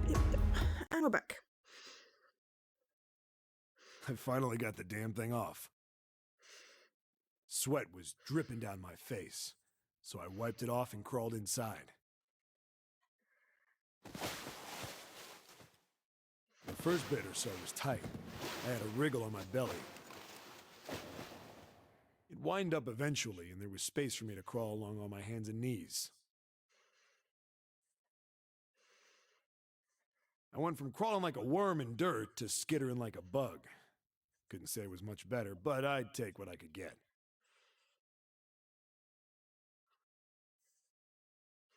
And when I'd been in the thing long enough to start wondering where it'd take me, a massive sound nearly scared the piss out of me. It was like a heavy metal door had just been slammed shut. Then there was a voice.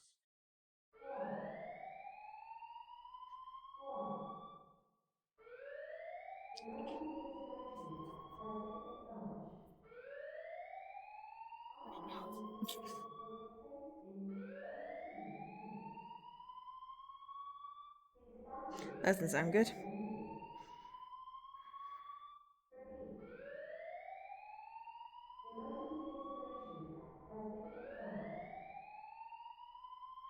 What?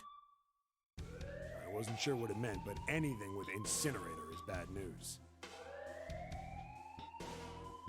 Then, almost as if that was a cue, I heard a mess of young-sounding voices.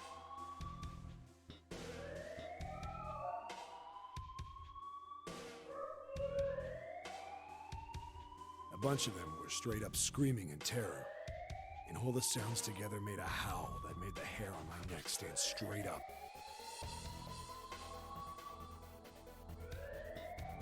Damn it!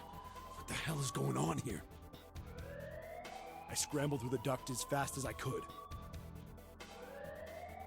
I made a giant racket, but I didn't care at that point.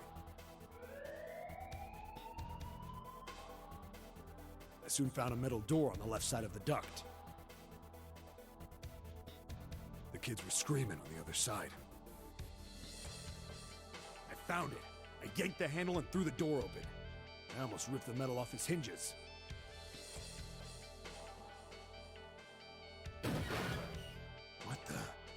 What the hell is this place? I couldn't believe what I saw. The room had a dome up top. There had to be about 9 walls, all the same size. Up in the ceiling was an upside-down funnel. Almost like a chimney. I looked down. There they were, the kids I'd been searching for. They all gawked up at me, suddenly silent, for the moment, from surprise and fear. Scared of the room or me, I couldn't tell. Probably both, actually. Not like I can blame them running into a mug like this when they're already scared shitless. I snorted at my own dig at myself and turned to the kids. Don't worry, kids, I'm not your enemy. I'm one of the good guys. All of them stood there, frozen. Well, except one. He was a boy, slightly older than the others, in a private school uniform. Who the hell are you? He stepped forward and glared at me suspiciously. I'm a detective. I'm here to rescue you. It looked like they relaxed some the second I got the words out. How are you gonna help us? Where's the exit? There isn't one. The doors we came in through won't open, and the door over there... He kind of cut himself off. I think he was considering something before he changed his mind. Anyway, there's no point. We can't all get out of here. If we don't get out of here, we're gonna be burned to death. Burned to death? Can't you hear it? That voice said the incinerator's gonna start up soon. So...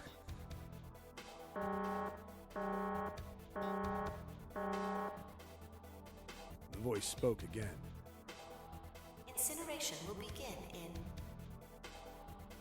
15 minutes. They only had 15 minutes. I looked back down at the kids. Looks like a good 20 or 30 feet to the floor. No way I could pull them up. Too big of a distance for any of us to reach. What the hell was I gonna do? But then I got an idea. Wait right there. I'm gonna be right back. What? Where is he going? Are you just gonna leave us here? They just got frightened again. I'm not the best at that kind of thing, but I tried to reassure them with a smile. Don't worry, all right? I'll be back, I promise. So just stay calm and wait right there. Got it? I didn't wait to hear them respond. There wasn't time. I had to hurry. Well, as fast as a guy could on his hands and knees. Didn't take me long to get back to my cell. Still no way out of there, but I had a plan. I needed something from the room. When I got it, I dove back into the hole and took off towards the incinerator. Then... Sorry to keep you waiting, guys. I tipped out the doorway and dropped down the rope I brought with me.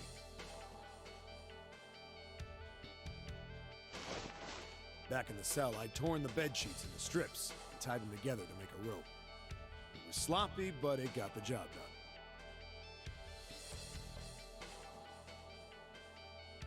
All right, just tie that around yourself, okay? I'll pull you up one at a time. Right! Huh. Wait a sec. Something was off. There were more of you before. Where'd the rest of you go? The boy in the uniform answered. I let them go on ahead. We opened the number 9 door and they left.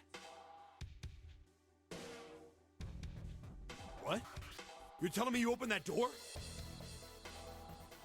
That's what I said! Then what the hell are you doing here? We couldn't go with them. Why not? Look, the only people who can go through the numbered door... He was in the middle of explaining when...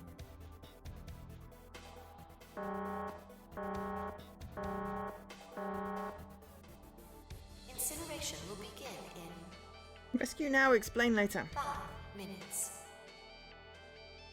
The wall shook a bit and the voice bouncing around. Look, that can wait, all right? Just get us out of here! Right! I grabbed onto the rope. First one I pulled on was a girl with a ponytail. Next was a girl with a red necktie. A boy in a jacket came after. He said he'd climb up on his own. The boy in the uniform was the last up. Like the other kid, he climbed up the rope himself. He looked pretty scrawny, but I guess he was stronger than he looked. He moved fast, but when he was almost to me, we heard some knocking. Everyone looked at the door. It had a thick, square window set into it. On the other side, an angry face was staring in. God damn it! What's going on here? Why is the room empty? Where the hell are those fucking kids?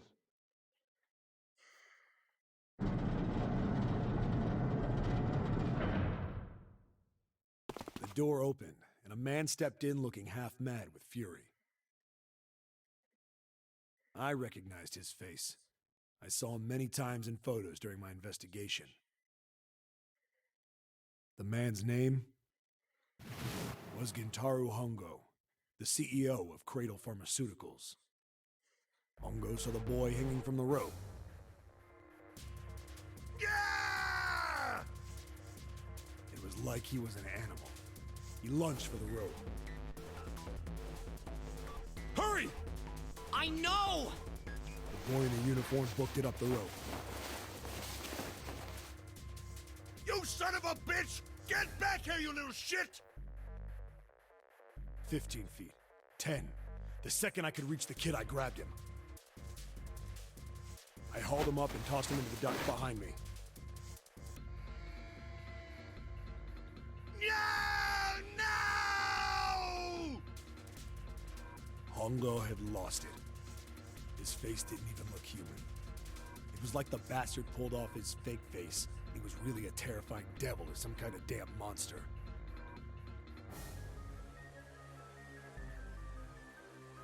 I quickly reeled in the rope, leaving a furious Hongo yelling at me from the floor. You fucking bastard! You won't get away with this! How dare you compromise this experiment! Dare you experiment on children? Experiment? What experiment?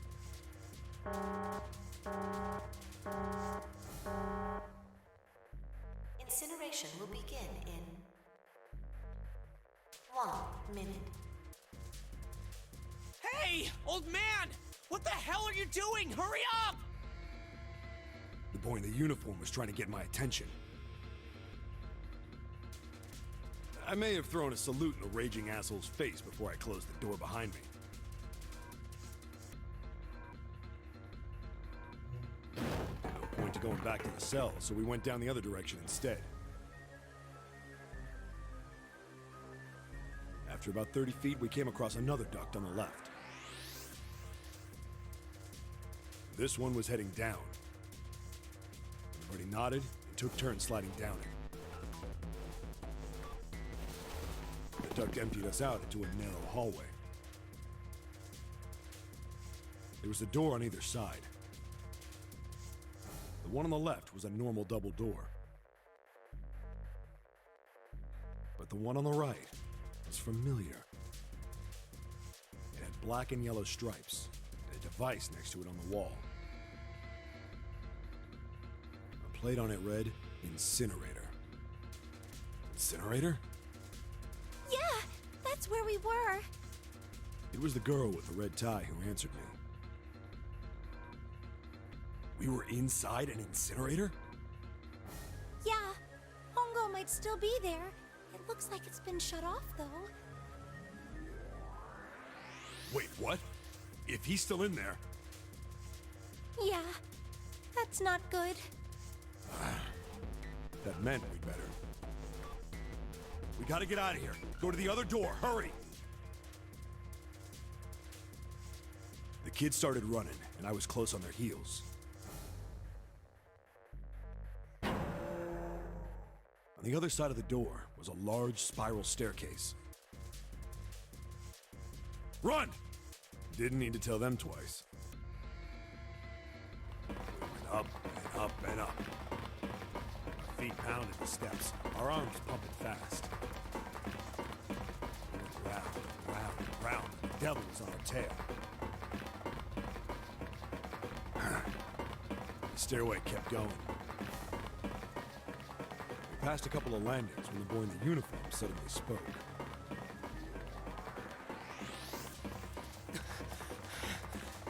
Something's up. Akane's not catching up to us. Akane? My kid's sister. The girl with the red necktie. Akane. That's strange. I didn't remember seeing that name on the list of missing kids. Hey! Akane! He kept his hands around his mouth and yelled.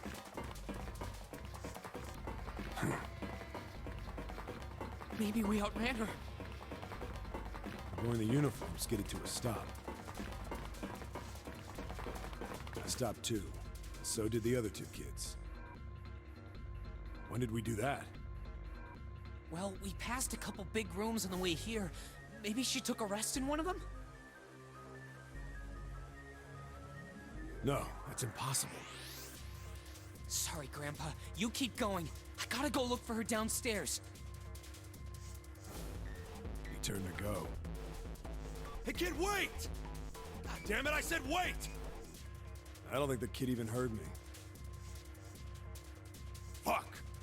I spun around to the boy in the jacket and the girl with the ponytail.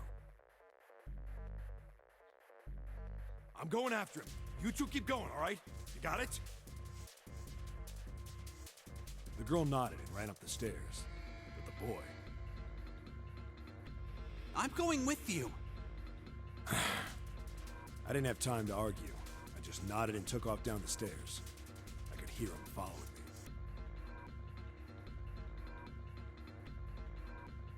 We ran all the way to the bottom floor. Let's check what the things Connie look like. is nowhere to be found. Oh gosh.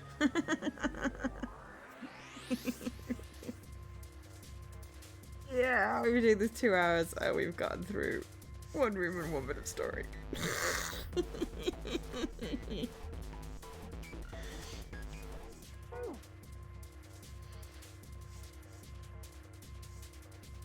God damn it, where the hell did she go?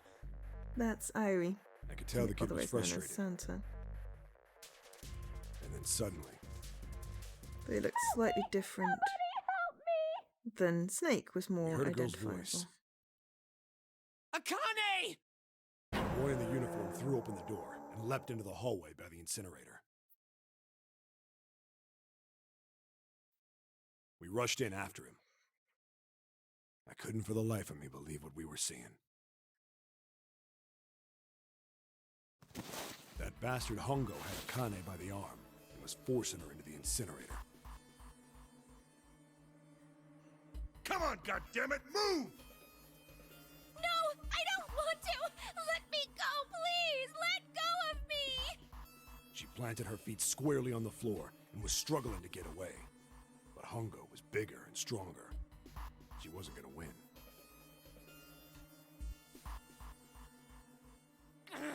Akane!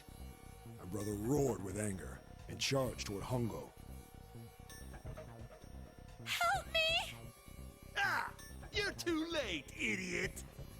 Hongo lifted Akane bodily into the air and threw her, still fighting him, into the incinerator.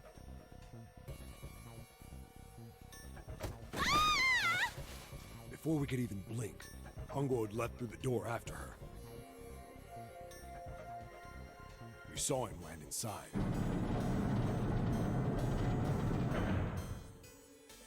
And then, the door slammed shut. We ran to the door. We did everything we could think of to get the thing open. But Ah! Fuck! It's no use! The goddamn thing won't move an inch! he started slamming his fists against the door. He was close to shattering his knuckles with how hard he pounded on it.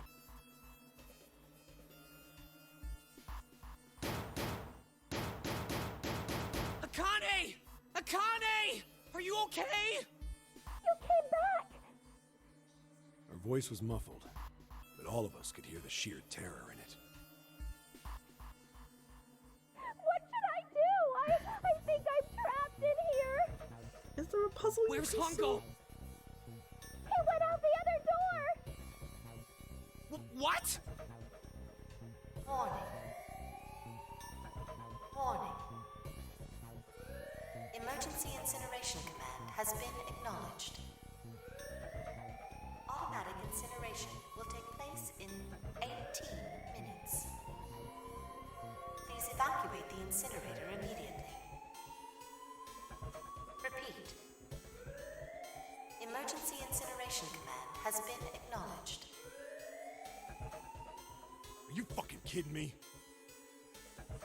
It's the same damn thing! Are you there? Yeah, we're here. Should we not Just go hang back on, round to alright? the vent? We're gonna figure out a way to save you. His words would have seemed like a sick joke to her if she'd been able to see how white and bloodless his face was right then.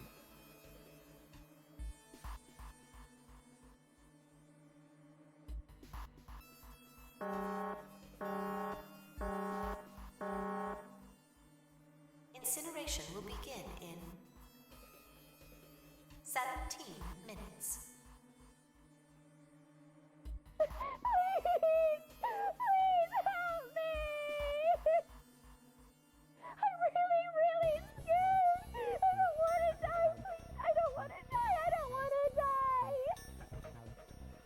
Can you get It's back up gonna be into the alright! vent? I'll figure something out, I promise! I promise, okay? You hear me? I promise! It was torture listening to her sobbing on the other side of the door. Her brother was nearly crying himself. He could only stand there, fists clenched so tight his knuckles were white.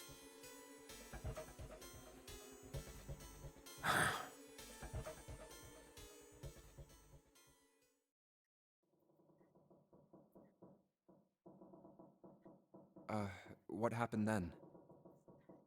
Come on, man. Put yourself in my shoes. It doesn't end good. You think I want to remember that? Then... Yeah. Shit. If I'd known it was gonna be like this, I almost wish I hadn't remembered. Hey, are you sure? Huh? Look, I don't want to ask this either, but... There's something I don't get. So if you could just tell me, did that girl, Akane, really...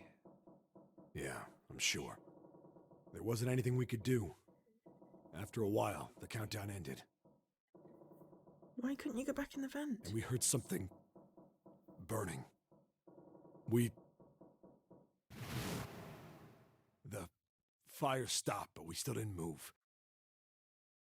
Me and the jacket kid were frozen. The boy in the uniform collapsed as if he couldn't hold himself up anymore.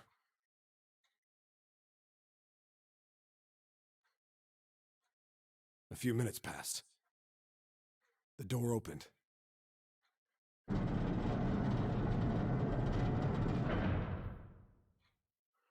boy in the kinda uniform morbid. tripped over his own feet running in. We followed, too numb to speak. The air in the incinerator was hot. Every breath made my lungs feel like they were on fire. It was like standing on hot asphalt. The air was wavering and in the middle of the room, there it lay. The kid's legs were shaking so bad, I don't know how he managed to walk. I couldn't see his face, but his body somehow looked empty. Finally, he reached it. He fell to his knees as his legs gave out on him. And then...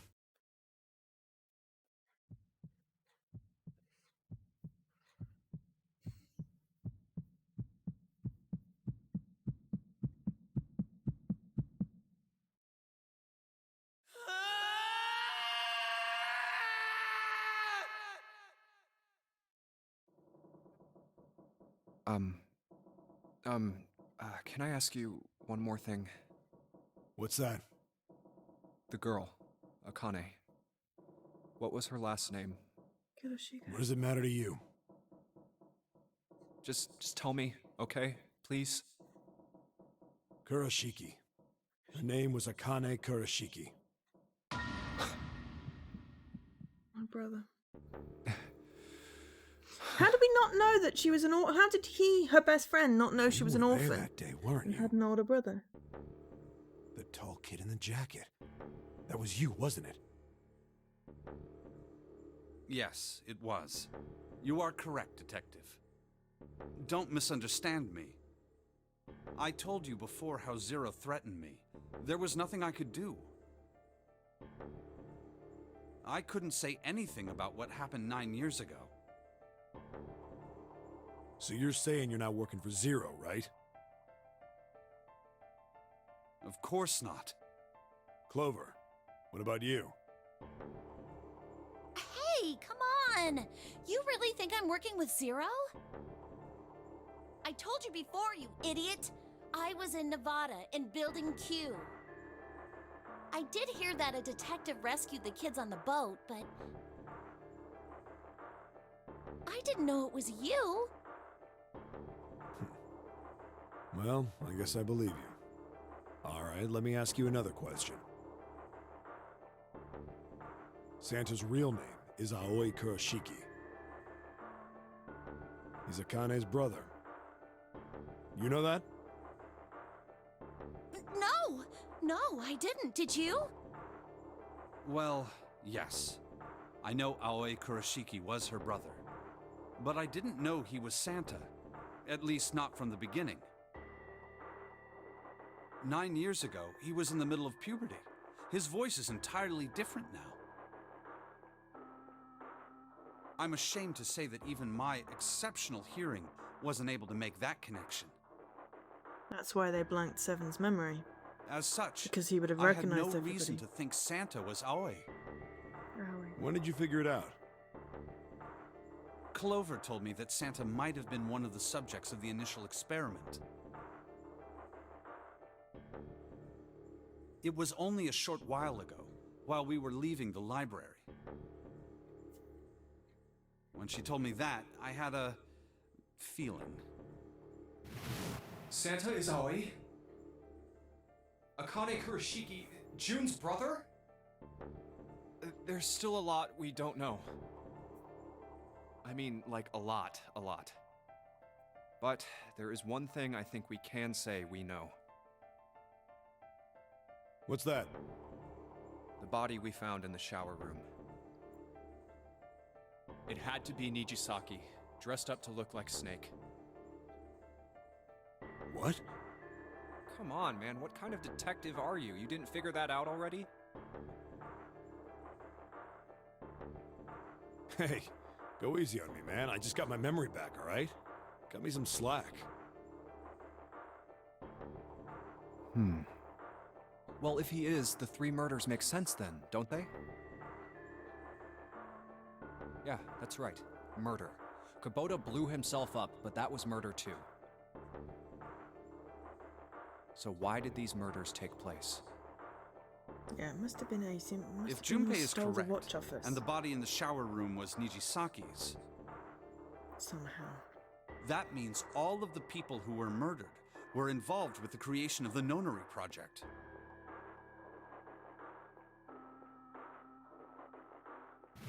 Kubota, the person who conducted the actual experiments. Nijisaki, Hongo's assistant. Musashido, the man who financed the project. You mean this was all just revenge? Santa is Zero. He's getting revenge for the death of his sister. But Akane's not That's why dead. he killed them. No, I don't think Santa actually murdered anyone. If I'm right, then it's not hard to figure out who the next victim's gonna be, is it? I'm pretty sure I don't have to tell you. Yes, Yep. Right. the next target will be Gentaro Hongo. The person who planned the Nonary project. In other words, Ace. What? What the hell's going on here? It must be 6 a.m. Our time is up. Shit! Come on, we need to get out of here. How? Keycard. I'm betting this sucker opens the exit. Come on, let's go.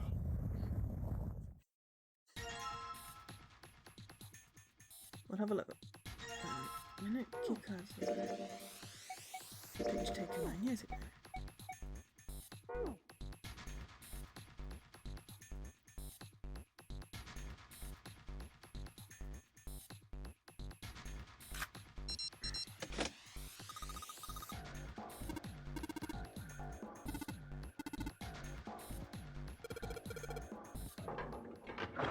I mean, we still haven't got to the incinerator.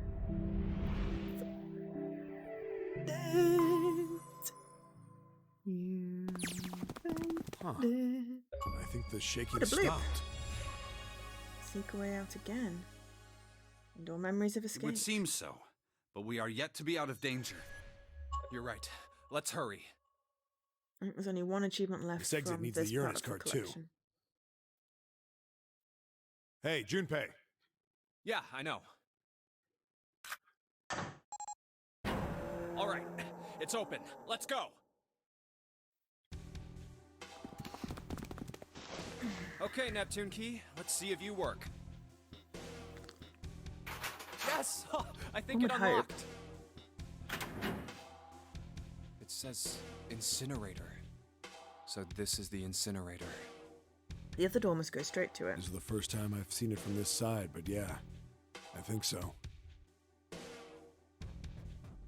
Then there ought to be a lever near the door. Yeah, right here. Pull that and the door should open. Got it.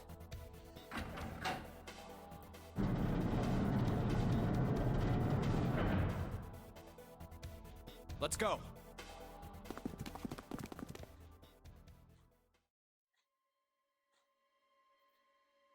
Oh, What the hell is going on? What's wrong? Are you okay? Jumpy, you came to get me. Of course I did. I made a promise. I'm so glad you're here. So glad. Hey, what happened to you?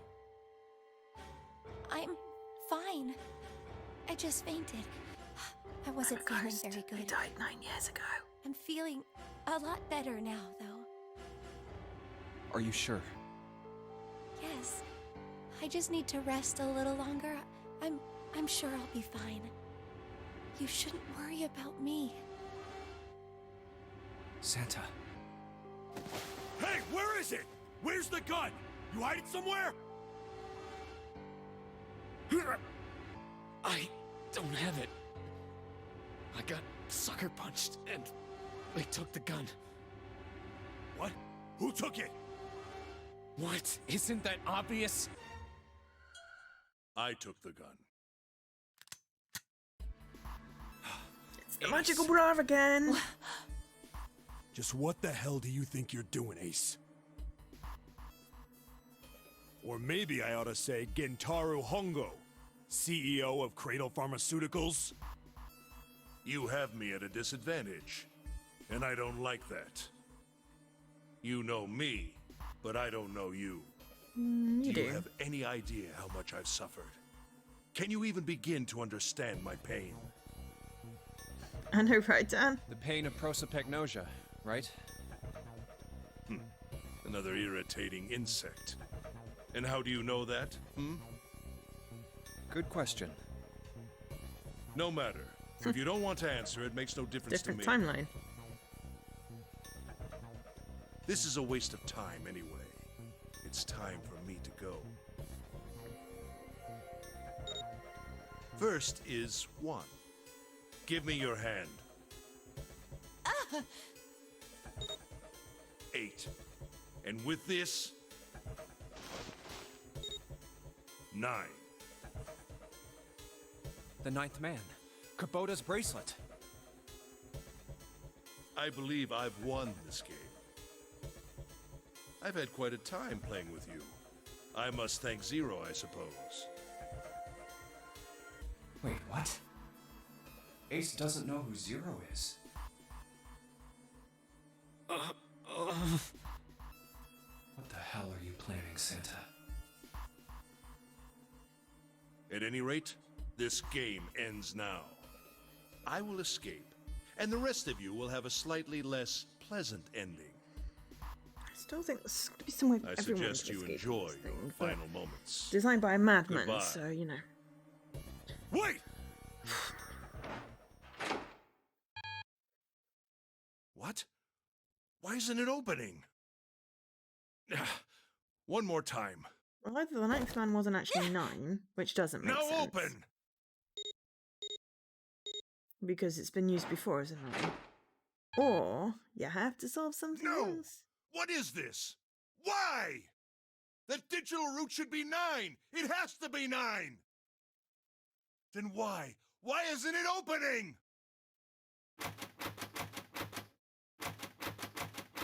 Now! Ah! No! Bump. Ugh. It's got hit by a mountain. Oh, that was close. Too close. Thank you, Seven. Don't mention it. Just one punch ain't enough for this piece of shit. After what he did 9 years ago, I ought to rip him to pieces. But if a suspect can't talk, they ain't much good.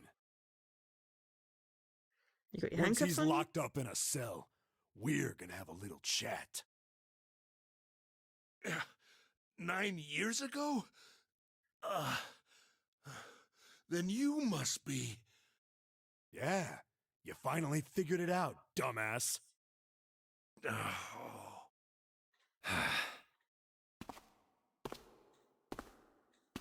Ace, you killed Kubota, Nijisaki, and Musashido, didn't you?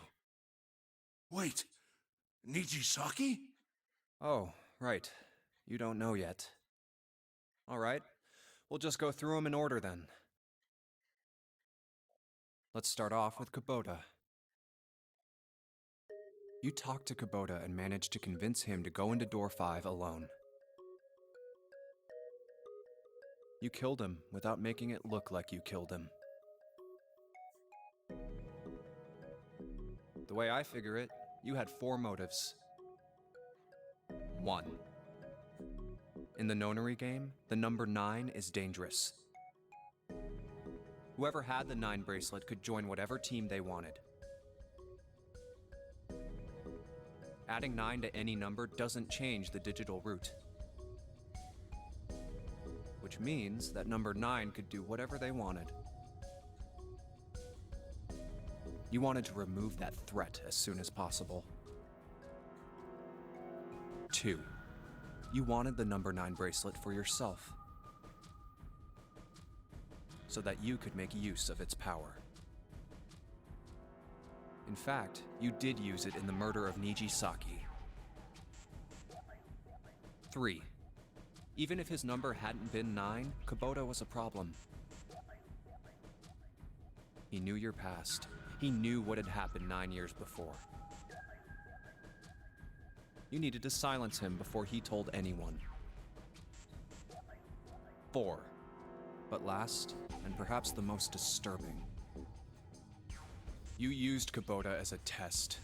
You wanted to know how serious this Nonary game was. Was it truly life or death, or simply a harmless prank? You convinced him to break the rules so you could see what would happen. That was why you killed Kubota, but he was only the first. Next was Nijisaki. While everyone was off looking for the missing parts for the Reds, you ran into Nijisaki near the big hospital room. However, because of your prosopagnosia, you didn't realize he was Nijisaki. Chiefly because, when you met him, he was dressed like Snake. That was why you thought Nijisaki was Snake. No, that's not... That was Nijisaki? Why? How did... I'll get to that. Anyway, you thought he was Snake. Snake was one of the kids in your experiment 9 years ago. You remembered him because he was the blind kid. But his presence made you think. Snake was one of my subjects 9 years ago. He probably hates me. But if that's true, why isn't he saying anything? Is he keeping quiet because he can't see? Or perhaps he's working with Zero to get revenge on me. Whatever the reason, anyone who knows my past is a threat. Before he tries anything, I need to get rid of him. That was when you decided you had to kill him. The murder weapon was Kubota's bracelet. You just waved it over the red. Verified your own number and then grabbed Nijisaki's arm and forced it over the scanner panel. Then, when the door opened, you kicked him in. 9 seconds later, the door closed.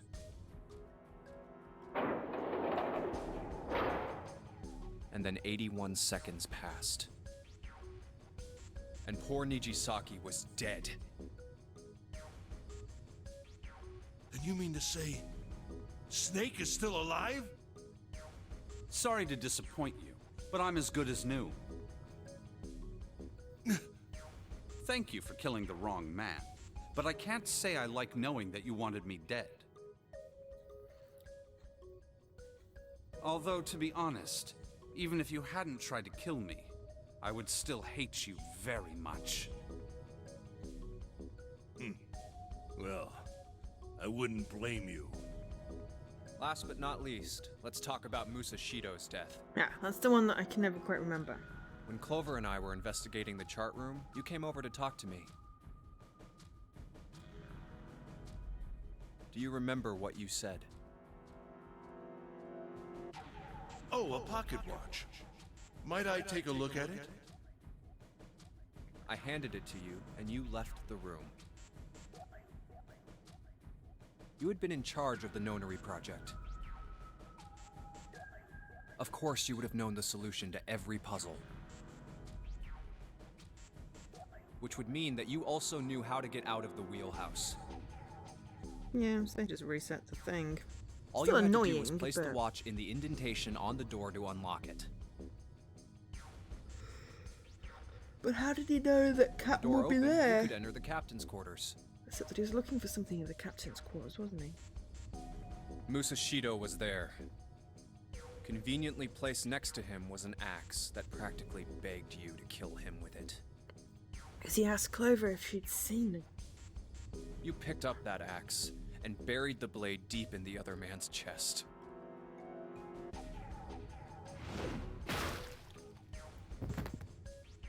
One blow was all it took. Excuse me. And then you returned to the chart room as if nothing had happened. Still can't remember what he was looking for. Yeah, so each memory of escape is one of those pink things.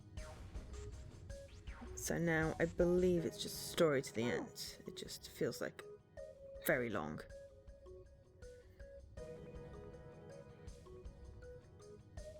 There was something I wanted to speak with you about, Junpei. Could you come with me for a moment? I had no reason to say no, so I followed you to the wheelhouse. When we stepped inside, remember how you slipped your hand into my vest? You pulled out a piece of paper, the one I used to cheat during the vote. But that wasn't really what you were after. Your true purpose had been to slip the watch into my pocket. It wasn't a very good plan. Had way too many holes, and someone saying the wrong thing could have brought it all down around you.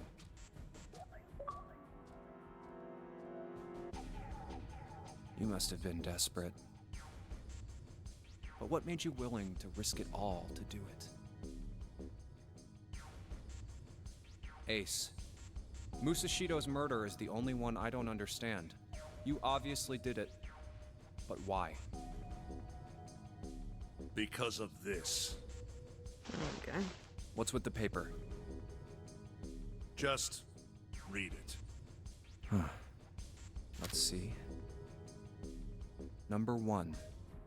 There are 2 ways you might survive this ordeal. The first is to win the Nonary game.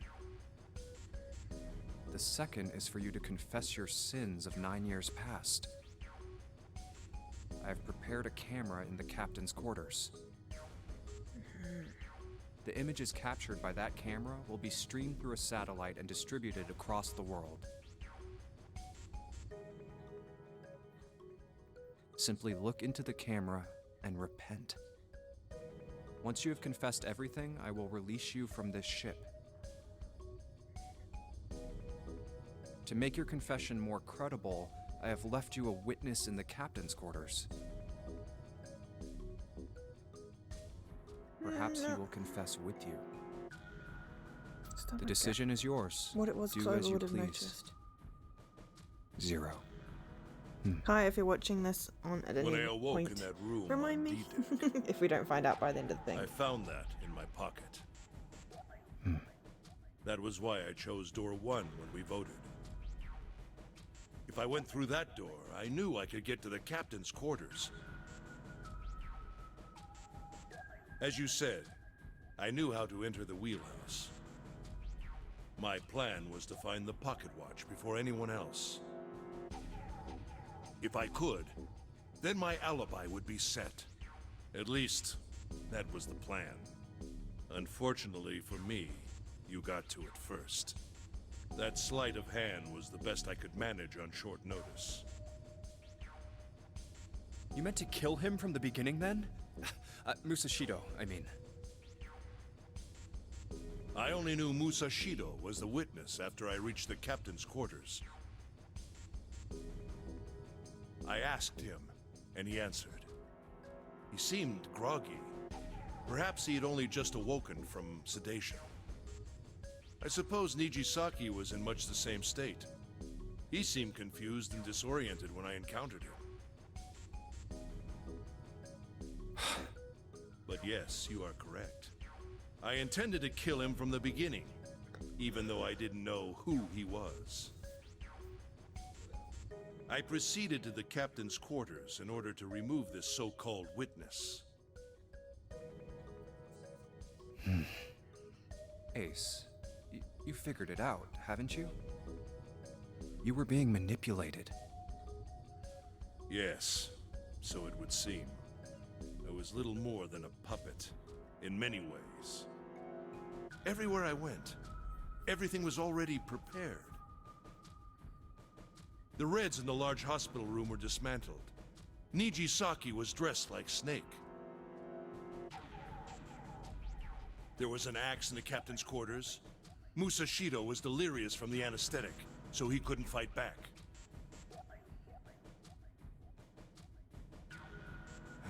Nijisaki as well.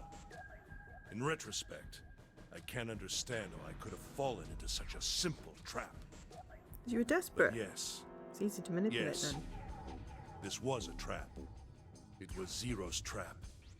And I fell for it, hook, line, and sinker. I did everything he wanted me to do. Yeah. By manipulating you, Zero was able to kill 3 people and keep the blood off his own hands. All of this was revenge for what happened 9 years ago.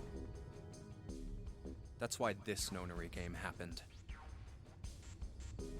Am I right, Santa? Huh? What the hell are you talking about? I don't know any... Ain't no point trying to play dumb anymore, Santa.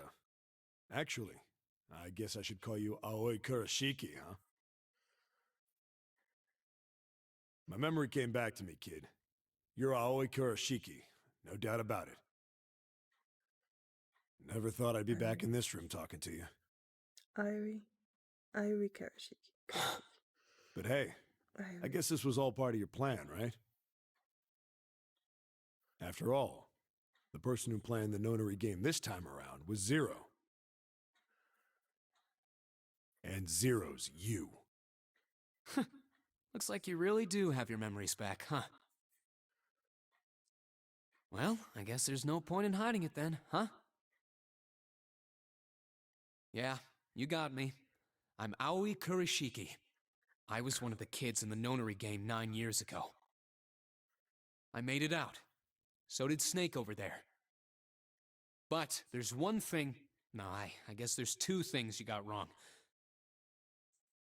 Number 1, I ain't Zero. What? Wait, what?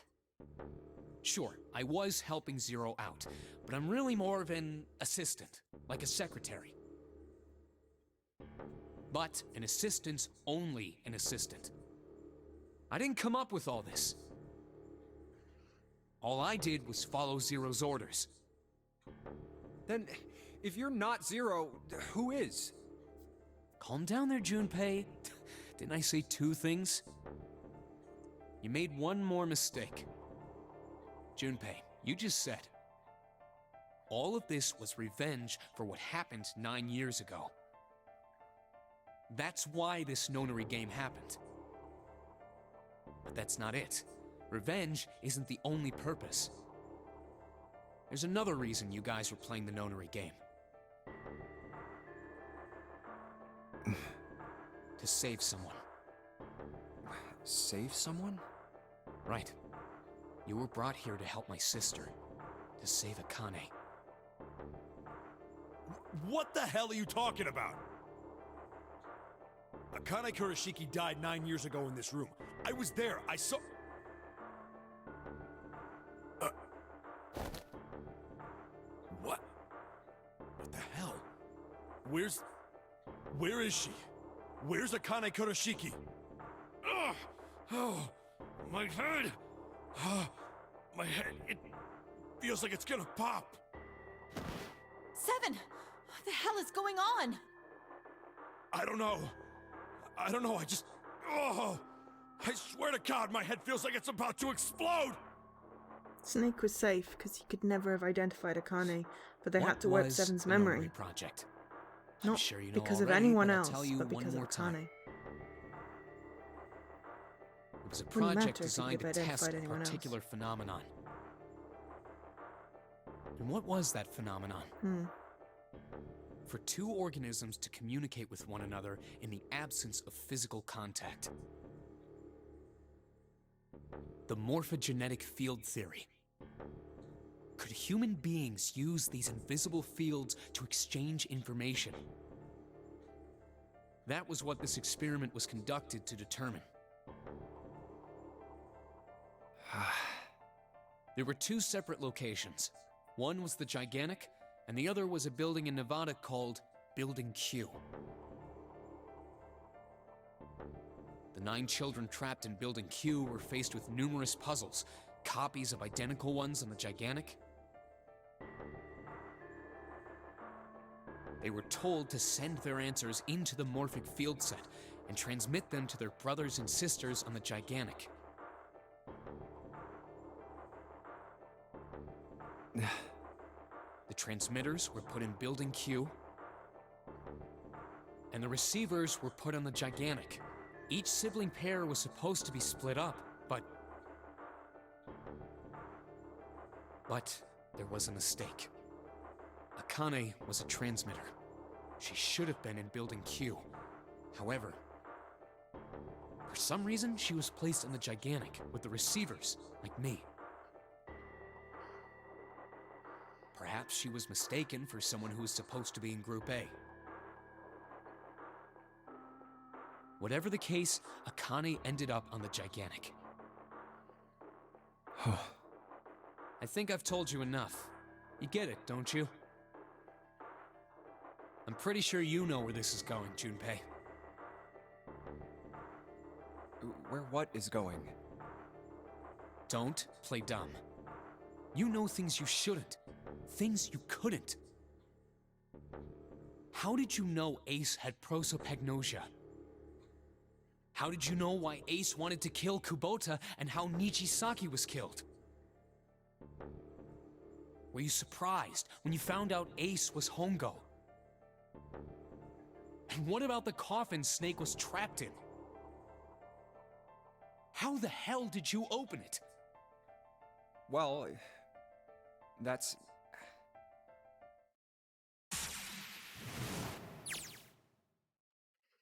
He knew because I knew. Whoop.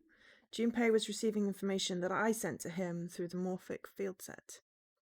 It's simple, really. How do I know the alternate futures, then? Imagine a river that splits in 2 like an upside-down Y. The river flows from the top to the bottom from a single stream into 2 branches. It only flows in one direction, it can never flow backwards. Information is the same way. It moves from the past to the future but never flows backward. That's why people at the river's source in the past will never know about those downstream in the future. The people downstream will never know about one another either. Information only flows along the path of the river. But I am different. I can manipulate the morphic field set to pluck knowledge from the future. I know what happens on either fork of the river. Or, all 7 of them. Even though the people on either fork know nothing about one another. 7? No, 5. There are 5. 5 futures.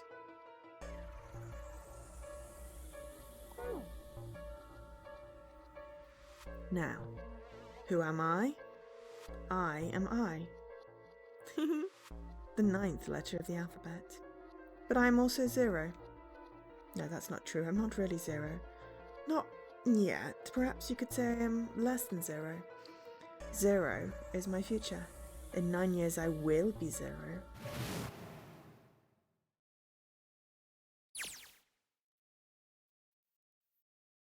did she go? June? No, Akane, where did you go? Santa! Why is Clover... Oh shit. Freeze. Santa's got the gun. Guess he picked it up when we weren't watching. Looks like he's turned the tables on Ace, though. Wonder how he likes having a gun to his head. Get up. Sure isn't about to take that gun off him for a minute, is he? Ace isn't putting up any kind of fight. I mean, I don't think I would either, but he just kind of looks drained. I guess he's going for the door, huh? He doesn't need to verify to go through that door, but... Hey, what's your plan, Santa? What are you doing? He can't get through any numbered doors with just 2 people. What the hell is he thinking? Didn't I tell you? I'm Santa Claus. It's time for me to go make a wish come true. That's it. That's all he's gonna give us. What the hell does that even mean? Shit, they're out.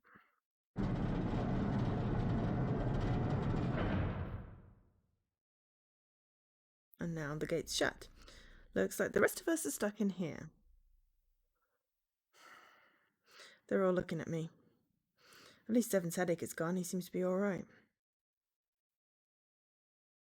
Well, I guess there's no harm in trying. Let's see if this door still opens.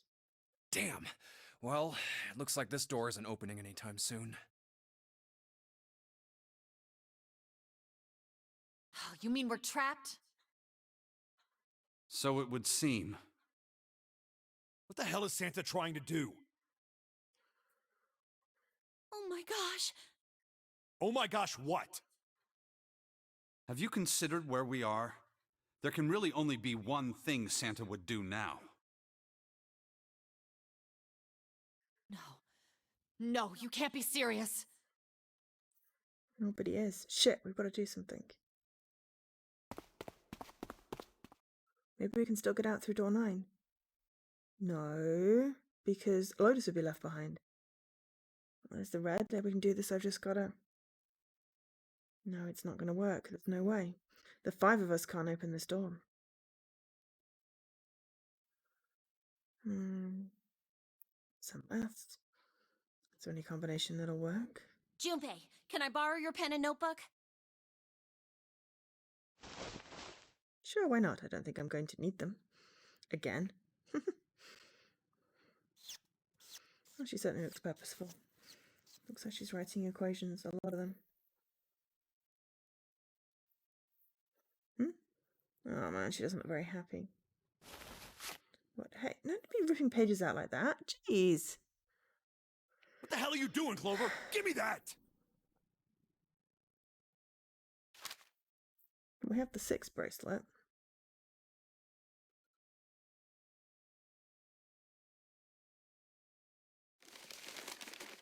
Let's see. Yeah. What? And there's no other way?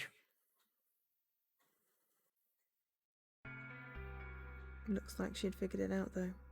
Man, this is just too cruel. It's okay. Go. Lotus. Come on, you know we can't do that. Oh, don't give me that. I'm sure you'd love to get rid of me. God damn it, you idiot! Whoa, where did that come from? Looks like she expected that about as much as I did. Without, if you're not... Look, it'd be bad, alright? For a cop, he sure doesn't have much confidence. Bad? Yeah. If there weren't assholes like you around, I'd be out of a job. Uh-huh. Look, I'm just not leaving you behind, alright? End of story.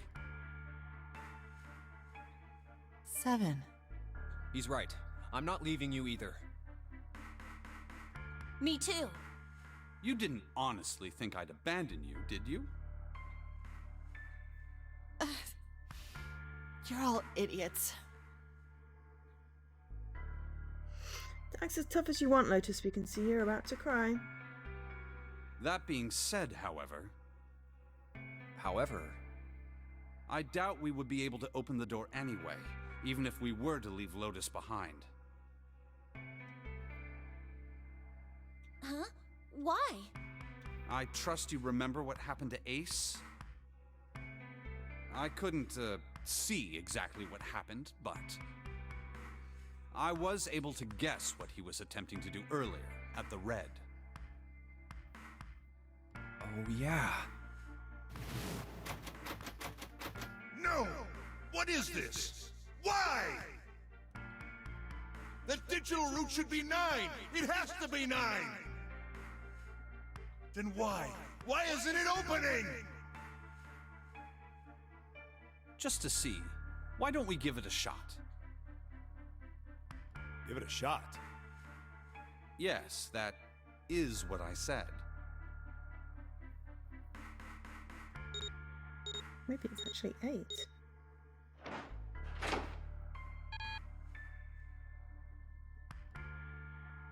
You were right. It ain't opening. But it did open 9 years ago. The digital route was 9 then, I'm sure of it. You think maybe they changed the settings? Perhaps. Shit, if we can't get through the door, we can't get out. The walls are way too high. There's no way in how we could get to that hole 7 popped out of 9 years ago.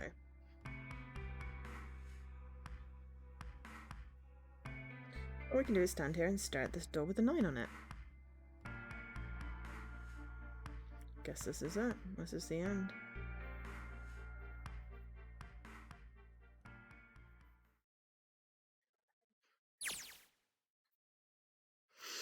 I was watching. I had watched everything that was reflected in his eyes. I was listening. Every sound that vibrated in his eardrums I heard. Smell, taste, touch. I felt everything he felt. I knew. I knew everything about him. What he was thinking, what he was feeling, what he was sensing. All of his feelings and worries and fears became mine. My mind and my consciousness was inside of him. Through the morphic field set we were resonant and we were as one.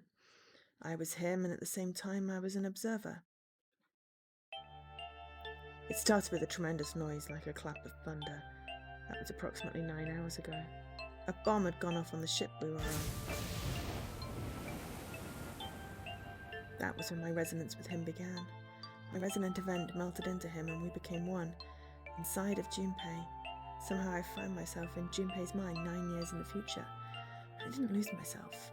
I was living in 2 realities at once. One was the present and the other was the future. Perhaps you can think of it as 2 movies showing on the same screen at the same time. Eventually it becomes difficult to separate them and determine which movie is which. However, if I concentrated, I was able to focus on one or the other. It was why I was able to grasp what was happening in front of me. Come on, over here!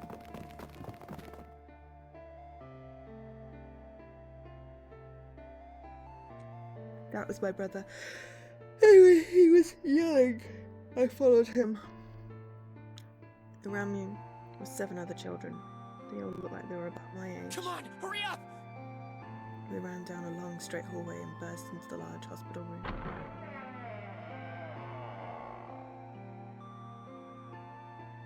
Everyone was arguing. 2 of the boys got into a fist fight. The girl watching them began to cry. I want to go home, she cried. I want to go home. Another girl slapped the crying girl and glared down at her. It has been 2 hours since the Nonary game began. We were starting to fall apart. Just when all hope seemed lost, Light started talking. He was blind. 9 years later, we would call him Snake. Hello? Everyone? Could you come over here for a moment? He was older than most of us, and his voice had authority and dignity. The fights died down, and we gathered around him. I have a little sister. She is very important to me. Right now, she is over in Building Q, and is desperately trying to send information over to me. Her name is Clover, and today is her 9th birthday. As he spoke, he pulled something from his pocket. In his hand were 9 4-leaf clovers. I was going to give these to her as a birthday present. I was outside picking them when I was abducted. I'm sure I've already told you, but I am blind. For a man who can't see, collecting 9 of a very specific plant is, well, it is difficult. But my sister means a great deal to me, and I hope that these would show her how much I cared for her. Since it's her 9th birthday, I thought 9 4-leaf clovers would be appropriate. Every one of you has a brother or a sister in Building Q with Clover. So she's told us her actual name, then? Dude. For their sake, we have to survive. We have to get off this ship. Do you understand? If we're going to do that, there are 3 things you have to remember. We need trust and love, and we have to have faith in one another. If we can take all 3 of those to heart, then I promise that good luck will come our way. Did you know that the leaves on the 4-leaf clover mean faith, trust, love, and luck? Those words are leaf words. So if you believe what I've told you, and you understand, then I want you each to have one of these. They're a promise between friends. Gave a clover to each of us. I took one too. Eventually he was left with only a single 4-leaf clover. He had one last thing to say. Now don't ever forget, so long as you have that, we will always be connected. Do you understand? When he finished, the tension of only a few minutes before was gone. We were calm.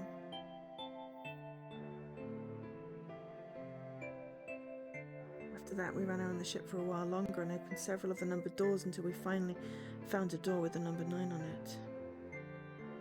In fact, there were 2 doors with 9 on them, and we found them in the chapel. We split into 2 groups and walked through the doors.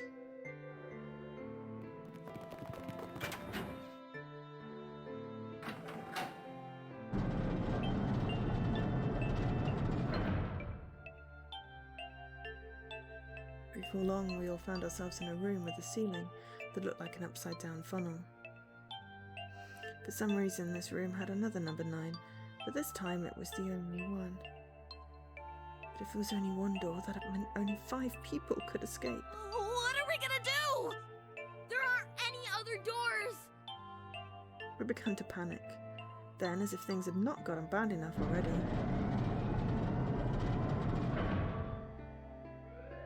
Warning. Warning. Emergency incineration command has been acknowledged. Automatic incineration will take place in 18 minutes. Please evacuate the incinerator immediately. Repeat. Emergency incineration command has been acknowledged. What? What's happening? What did that thing say? That didn't sound good. my brother Iris swallowed hard an answer. I think it means this room is gonna burn. Burn! The plaque on the door says incinerator, and that voice said that the incineration is about to start. And incinerate means to burn. No! Help me! Abject terror filled the room as everyone began to scream and cry. Every pair of eyes was filled with despair. Then, high up on the wall, a door opened and a man appeared. He was a huge, frightening mountain of a man, as large as a bear. 9 years later, we would call him 7. Don't worry, kids. I'm not your enemy. I'm one of the good guys. I'm a detective. I'm here to rescue you. The rest happened just like 7 had said it did. 4 of us who had stayed behind were saved by 7. We crawled through the vent away from the incinerator and slid down into the hall. We came out on the other side of door 9. On the wall opposite the door was a set of double doors. We went through those and began to run up the spiral stairs. As we ran, I led the way. Behind me were Nona, my brother, Iowa, Snake, and 7. Oh, Nona! The other children, the ones who'd gone through door 9 before us, were up ahead. We'd hear them cheering each other on. We ran. We leapt across as many stairs as we could and kept running. The stairs spiraled upwards like a tornado. Eventually I pulled ahead of the wreck. Perhaps Nona had slowed them down. I didn't want to lose them, so I slowed down as well. I didn't stop, but I glanced over my shoulder from time to time to see if they'd caught up. That was when I realized... Oh no, where is it? Did I drop Jumpy's present? I knew I had it with me when we passed through the vents. Then had I dropped it as we slid out? I had to go back, I had to. But I knew I couldn't tell the others. They would stop me, I was sure of that. I didn't stop to think, I simply moved. I ran to the central hall, the room that connected all the other areas of the ship. I hid in the shadows, and moments later I felt a rush of wind as they ran past me up the staircase. Waited till they were out of sight, and then I ran. I moved as quietly as I could, down and down and down and down. Finally I reached the bottom deck. I ran into the hallway and looked around frantically. There it is! It was just where I thought it would be, sitting under the opening of the vent. I ran over and snatched it from the floor, but as I ran back towards the stairs in freedom...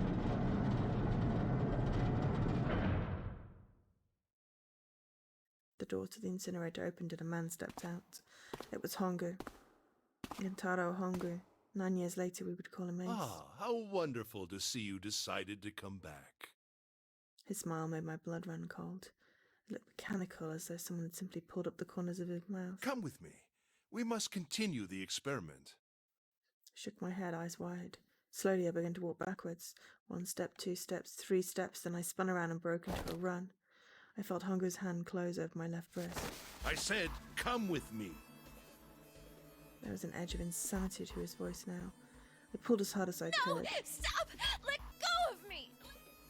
I shook my body and flailing my arms, trying desperately to get Hongu to let go of me. But I was still only a child. I was no match for a man like Hongu. Stop struggling, goddammit! Do as I tell you! He heaved on my arm, trying to pull me into the incinerator. I screamed. Help me! Somebody help me! And suddenly... Akane! The door to the stairs flew open. My brother Io burst out of it. Behind him came 7 and Snake. Akane! He cried my name again as he leapt towards Hongu. You came back! I cried out. But then... Ah! You're too late, idiot! Hongu threw his full weight against my arm, pulling us both into the incinerator. Ah! The force of it threw me to the floor. I scrambled to my feet and looked towards the open door number 9.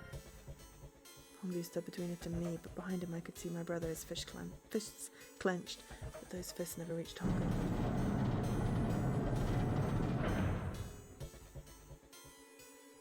The cold, heartless screech of metal on metal, the door slammed shut. Hongu glanced at me mechanically, his face registering there was an object there, but not anything he would consider a human being. Then he turned away and walked to the red that sat next to the door. He reached into his pocket and removed 2 bracelets. He waved them both over the scanner panel. 2 asterisks appeared on the red. He checked the screen, then tossed the bracelets carelessly onto the floor. What was he doing? What was the point? He made no effort to explain himself, of course. He said nothing at all and walked past me as though I were nothing more than a rock by the roadside. A few moments later...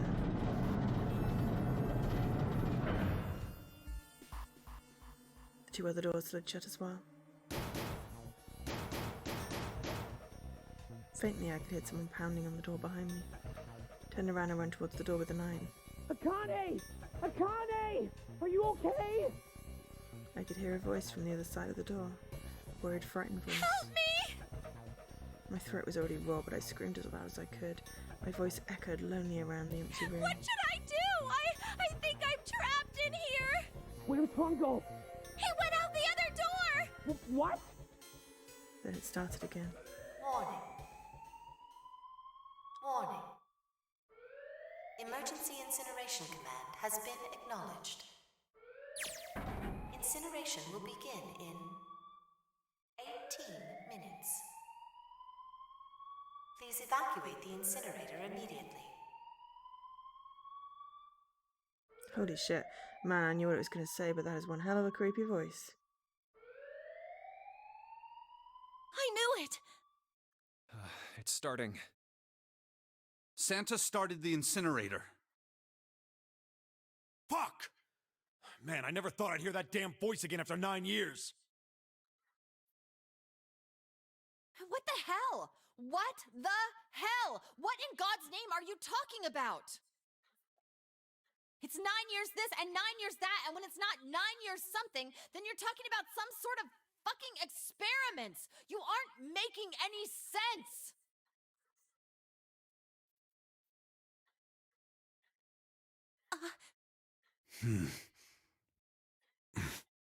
I'm sorry, Lotus, but we really don't have time to explain it right now. I promise, I'll tell you everything once we get out of here.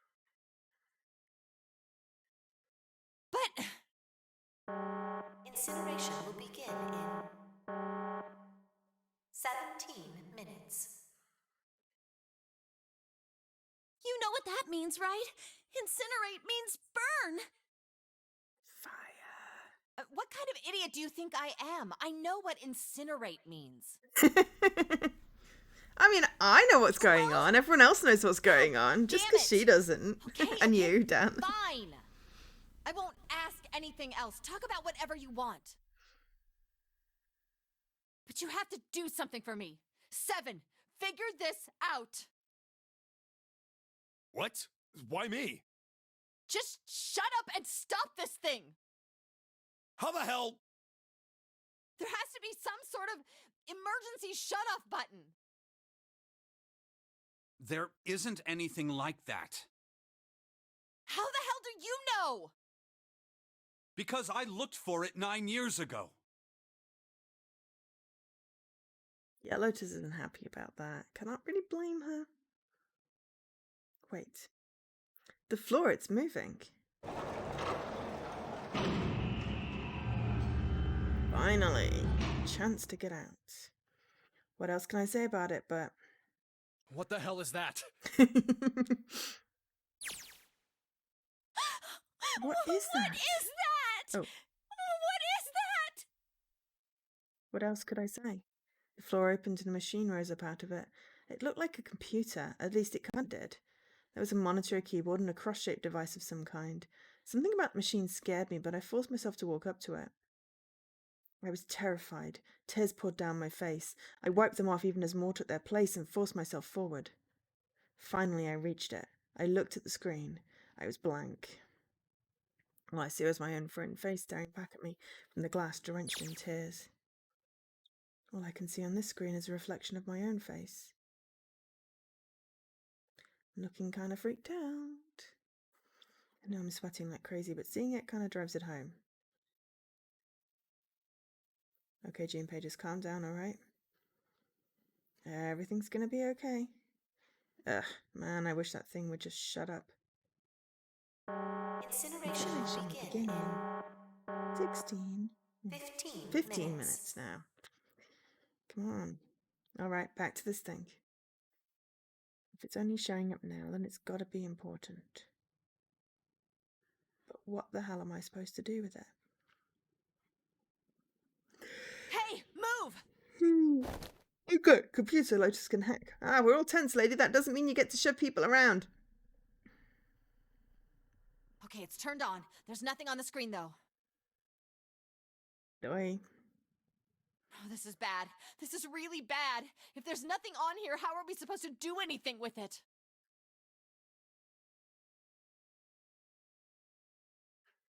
Sure, I'll just push buttons. I'm sure that'll... Well, at least it's on now. What's on the screen though? What is this? What's up? It looks like some sort of puzzle. It's got a bunch of numbers and letters scattered across a 5x5 grid. The numbers range from 1 to 8. Do you think that if we solve this puzzle, The incinerator will stop? Yeah. Well, we can hope, right? Alright, puzzle. How do you work? Oh man, that goddamn voice again. Incineration will begin in Incineration will begin 14. in 13 30. minutes. Hey, why are you going down by 2 each time? Shit, 30 minutes. Can we really do this? Of course we can. My heart feels like it's gonna pop. Have some confidence, Junpei. My heart was pounding like it was about to explode. I stared at the puzzle on the screen. I was sure I had to solve it somehow, but I had no idea how. My connection to Jumpy had been gone for a while. His mind was gone. I couldn't get any more information from him. I felt the seconds tick by as I stared at the screen, completely lost. My cheeks... Ooh! Hey, what are you doing?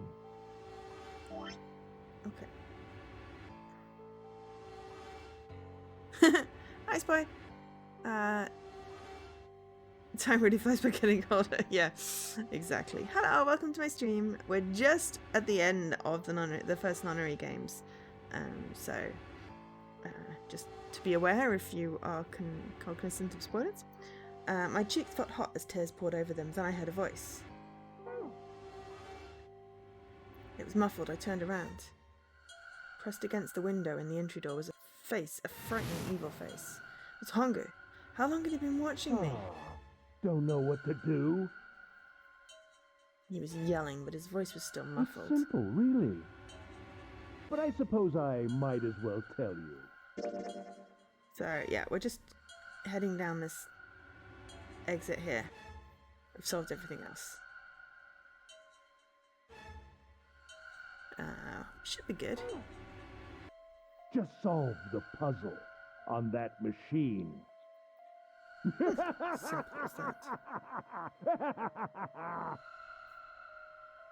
His laughter was muffled by the door, but it still tore at my heart. Like the claws of a vicious monster, I bit my lip and glared at him, struggling to hold back hot tears. Terrible person! I hate you! Oh my! How could you call a gentleman such as myself a terrible person? That's not very nice. I'm quite fair. I don't use tricks or play dirty. Stood like 10-year-old kid into an incinerator. A way out? Didn't you hear me? All you have to do is solve that puzzle. Do that, and you can stop the incinerator. what's the point of stopping it? You'll only capture me and make me do this all again. I'm not going to listen to you. If you're just going to throw me back in here, I might as well just die now. My goodness, haven't you listened to anything I've said? I told you, I'm a fair man. Huh? If you solve the puzzle, the verification function of the red will in turn activate. If this experiment is to deliver valid results, there must be a chance of success. If you succeed, you will escape. The verification function of the red? Then I remembered. Before Hongu left the room, he had scanned 2 bracelets into the red. Ah, so you do remember. Right now there are 2 numbers in the red. The first is 1, and the second is 3. Say, Akane, what's your number? I looked down at my left hand. I saw my bracelet showed a 5. I ran to the door with a 9 on it. I grabbed the red and put my hand against the scanner panel. You really aren't one for listening, are you? I hear Hongu's muffled voice from across the room. I've already told you, didn't I? Once you solve the puzzle, the verification function of the red will activate. In other words, if you haven't solved the puzzle, you can't enter your number. What kind of fool are you? Why are you doing this? Yeah, me too, Dan. You I've done never that before as well, understand. many times. You don't know what it's like to spend every day surrounded by monkeys. Now start the experiment. Solve the puzzle. I can't! Of course you don't. Isn't that the point? You understand, don't you? Access the morphogenetic field and find the solution. I can't! Then you'll die. You'll burn alive. It's gonna be quite hot in there in a few minutes. I imagine it will be very painful.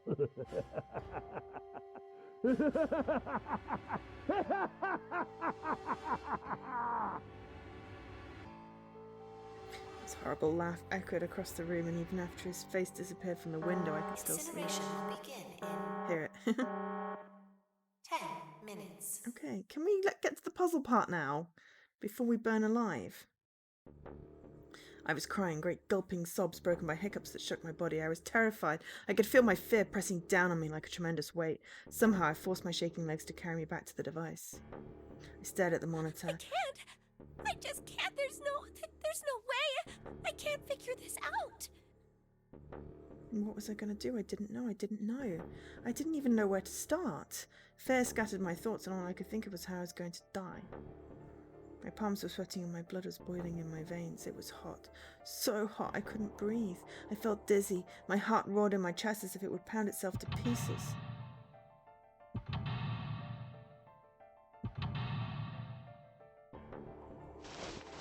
I reached into my pocket. I wrapped my hand around the thing I'd come back to get. The doll Jumpy had given me, at least I had that. I held it tight with both hands and prayed. Help me! Jumpy! Help me! Help me! Help me! Jumpy! Jumpy! Jumpy! Please! Help me! Jumpy!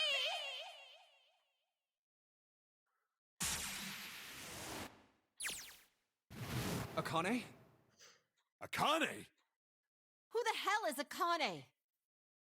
Shut up! Just shut the hell up! Seven, I just don't understand. I think Clover and Snake have an idea, though. Clover's looking at me. And I think Snake may have figured it out. It's a good thing they didn't try and get Snake to do this. Doesn't matter, they're in my way. Because he can't see me, that would have been unfair. Where'd she go? Maybe over here? Akane! Akane! Can you hear me? Akane! Say something! Fuck. Did something break our connection? I swear I just heard her. Shit. Akane! Answer me! Akane! Jumpy? I spun around. I heard a voice. His voice! I looked around. He wasn't in the room, of course, but I'd heard it so clearly, like he was right there. Jumpy! I screamed as loud as I could. Akane! Jumpy! Akane! Jumpy! That's her. She's alive. She's there. Then that means... Oh my god, Akane! stop flipping! Akane! Are you in an incinerator right now? Yes, I am! How did you know? I couldn't believe that he knew that. So now I understand what Santa meant. Right. There's only one way to help her. You were brought here to help my sister, to save Akane. I think I get it now. Incineration will begin in 7 minutes. 7?! Jesus Christ, come on! Jumpy, we don't have time! As quickly as I could, I told him that I had to solve the puzzle in order to stop the incinerator. Got it! And I do. I get everything now. At last, I finally understand what all of this means. I know why the Nonary game was held today. This was Clover's birthday. I know why we were kidnapped and brought here. It's all for this moment. All of this was planned out to lead to this one moment. Oh my god. This is insane. I can't believe it. There's only one possible answer. June is 0 is Akane. Kurashiki, she recreated the history of the future that she had a glimpse of 9 years ago. She tried to save herself that way 9 years ago. No, she's trying to save herself right now. It means there's only one thing for me to do. Even if this is all some sort of insane plan. Solve the freaking puzzle! I will save her. I will save Akane Kadashiki. I must save her no matter what.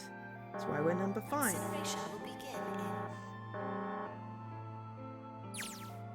in 6 minutes. Come on, you've just wasted like freaking 12 minutes! The voice reminded me of how much time I had left. Yeah, I know. Just hang on, all right? I promise I'll get you out of there.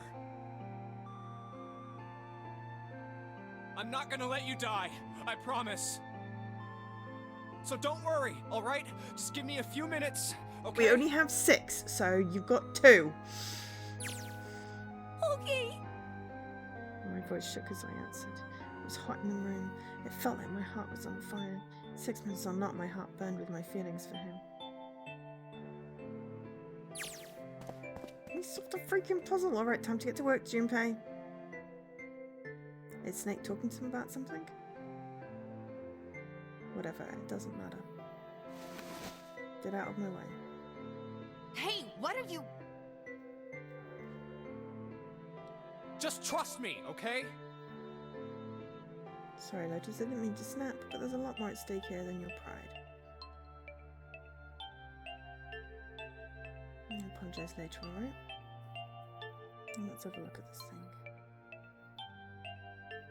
Got numbers all over this grid. The panels are out of order. I should just switch these out. Staring at it isn't going to accomplish anything. Just have to try it. Just think of what I did all those times before. I'm gonna do this on my own, with my own mind. I'm gonna solve this problem.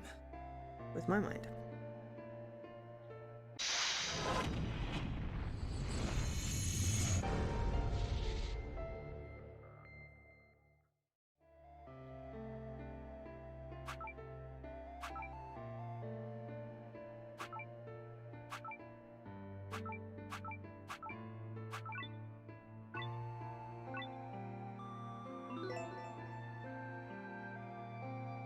Please enter password.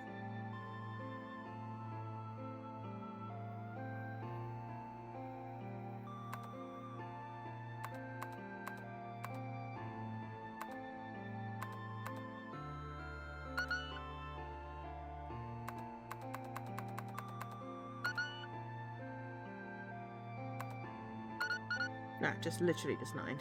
Okay, fine.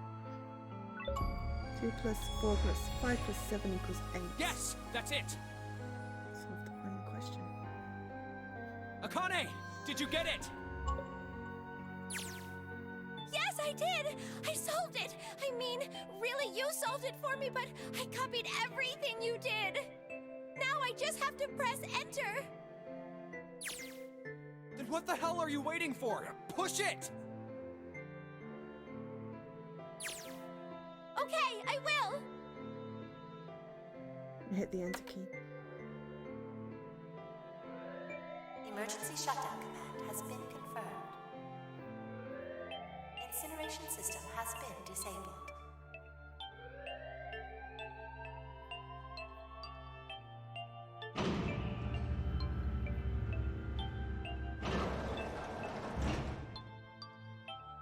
Ah!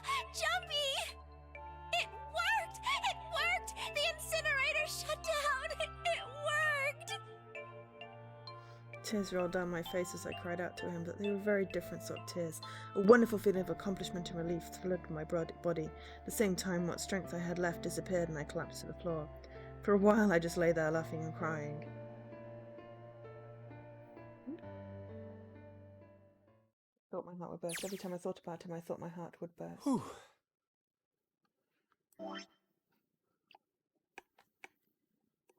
Ha! Just lay there laughing and crying and enjoying being alive. There we go. Okay.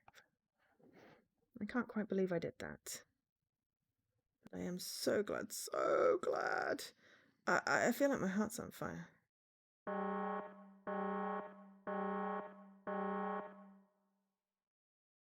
No, I don't have time to be thinking about that kind of shit. Need to tell Akane. Akane! Sorry, but things are kind of busy over here. I'm gonna have to hang up now, okay? See you in the future. Hang up now. Right, hang up my brain. Of course, that's fine. I wiped the tears from my eyes and nodded vigorously, even though I knew he couldn't see me. Then I looked over at the corner of the floor. There were the 2 bracelets Hongo had left behind.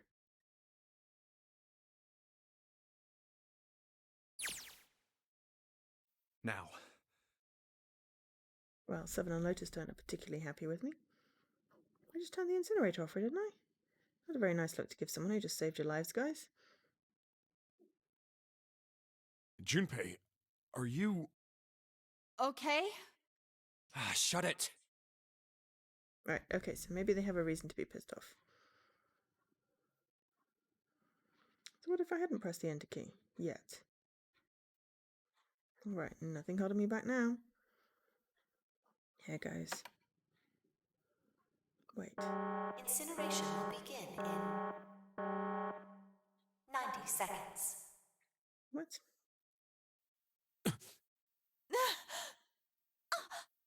It doesn't sound like it's stopping. What the shit? Why isn't it stopping? Okay, maybe I didn't hit the key hard enough, just hit it again, and again, and again. Okay, that's not working either. The alarm's still going off. And now I've got less than 90 seconds. What the hell is going on? I've got all the right numbers in the right boxes. It's perfect. Why the fuck isn't this thing stopping? Incineration will begin in 60 seconds. Wait, of course. That's what the numbers that showed up at the puzzle meant. All of us need to scan.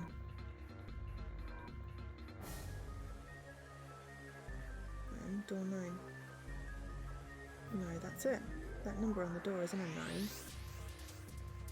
It's not even a number. It is hidden, but an exit can be found. It's a Seek Q? a way out. Seek a door that... Holy shit, of course. And we just have to put the right number into the red and... Incineration will begin in 30 seconds. Run, guys! Get to the door! Run! Sure. Don't have much time. And I sure hope they can just trust me on this one or we're all screwed. Alright, now time to explain, just go. Quick! Verify your numbers on the red! Verify? Who? All of you! Combination? All of us! We all need to verify! Why? You really think this is a good time to ask questions? Just do it!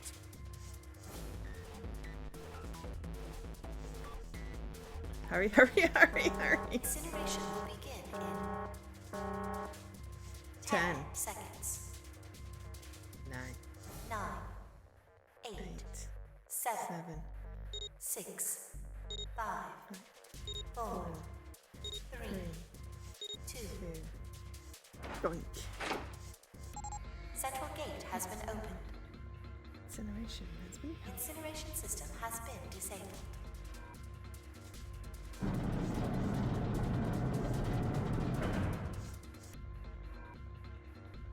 Oh, thank fucking Christ. No time to be happy, time to go. Hurry! We've only got 9 seconds before the door closes! Go, go, go! Come on, guys, move it. Okay, they're all through. Move it, Junpei. Just in time.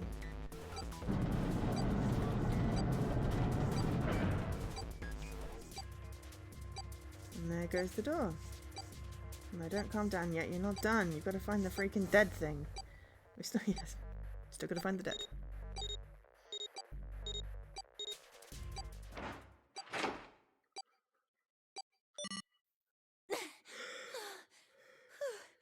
I wonder if they didn't actually put explosives in everyone, just the bad people.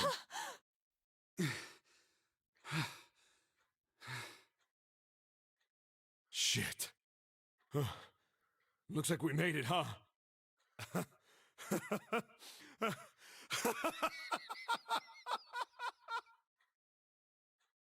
And that Garshaw can laugh when he wants to. Looks like Clover Lotus is totally out of energy. Snake is shaking his head wearily. Just want to take a nap, but... Akane? Akane! Can you hear me? Akane! I want to tell her we made it. I want to tell her how good I feel. But nothing.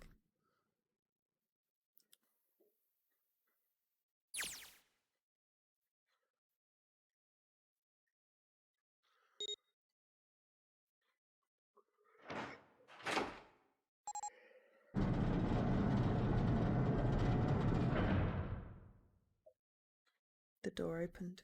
Standing in front of it was my brother. Akane! Oi! I cried his name even though my voice was almost gone from screaming and leapt into his arms. Oh, oi! Can we please scan the dead thing now? Akane! I buried my face in his chest and cried again. The steady thump of his heart in my ear made me feel like I was at home. His beat was almost like a lullaby. I wrapped my arms around him. Oh god, okay, it's going too fast. I can't read that fast. Okay, cried. Right. I wrapped my hand as far as I go, held him as much as I could. Just to be there felt like a miracle. I hadn't felt the warmth of another human body in what had seemed like an eternity. I just wanted to stay there in his arms forever, but I couldn't. The moment I passed through the door, my bracelets had begun the countdown to death. I leapt away from them and looked around. The door had already closed. I spotted the dead only a short distance away. It took me only a moment to get to and scan all the bracelets. I left the ones Hongo had dropped on the scanner panel. That was it. I took a deep breath and looked around again. They really put bombs in kids! The huge detective who had recalled 7 in 9 years and Snake the blind boy were all looking at me. They seemed to be utterly stunned by my sudden appearance. Their eyes were wide and their mouths hung Alright, open. let's get out of here. If we don't book it, we might run into Hongo again. I was right. It's time we got moving. The mention of Hongo seemed to jar Seven and Snake out of their surprise, and they nodded.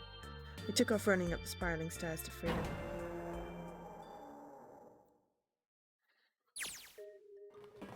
Time for more running. But if they can get us out of here, no wonder we're running so hard. My heart's beating so hard I can barely hear. God, I can't wait to breathe real air again. Oh, is Seven talking? Hey, Junpei, can I ask you something? What's up?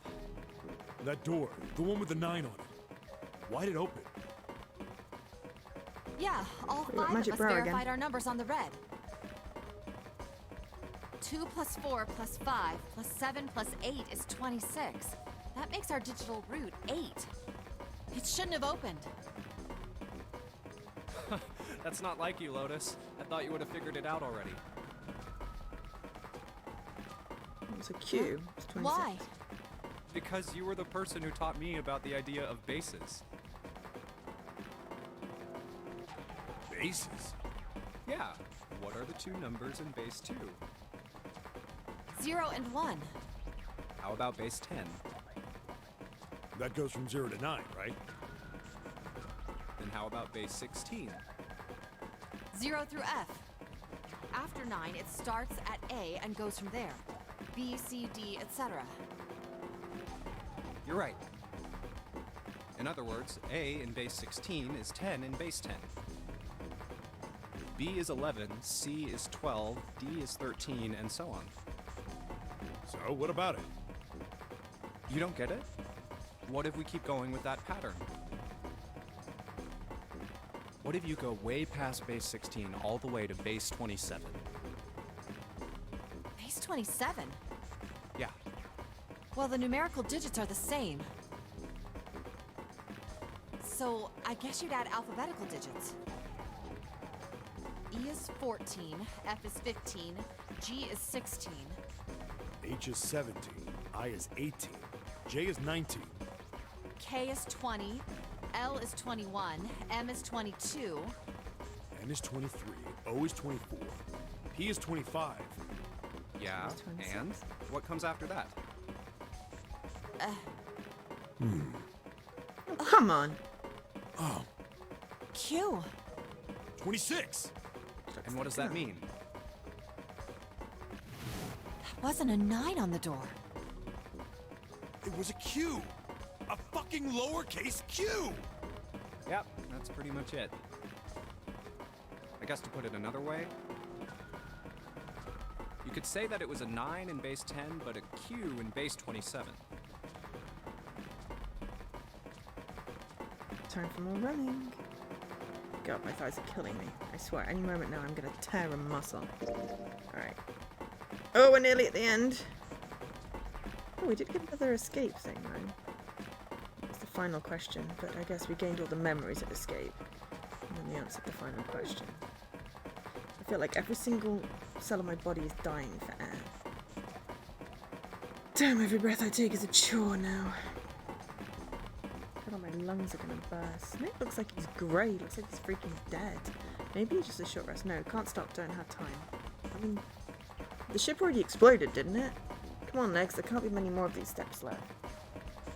Let's run, run, like a bullet down a riffled barrel, like a tornado cutting through a sea of clouds. I feel like we're running along the back of a giant cold dragon. Finally.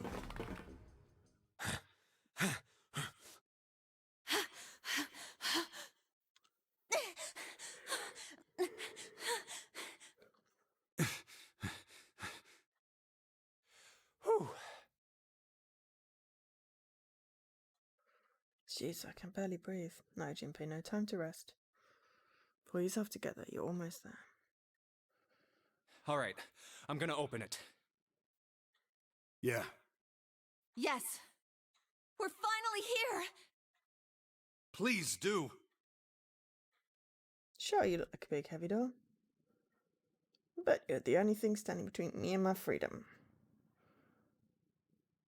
But even more important than that, you're the only thing standing between me and Akane. You're gonna open and you're gonna open now! Damn it.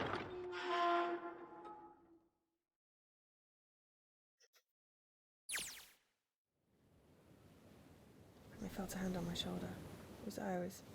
I gave it a small, reassuring squeeze. I was so happy I felt like I could melt. My heart was at peace, and not only because my brother and I were back together again. Thanks to the huge detective, all 9 of us who had been kidnapped. We were finally able to escape from the gigantic. The distant horizon, we could see the faint outline of the ship as it sank, give a thunderous roar as it finally snipped beneath the waves. The last cry echoed out across the ocean. It was gone.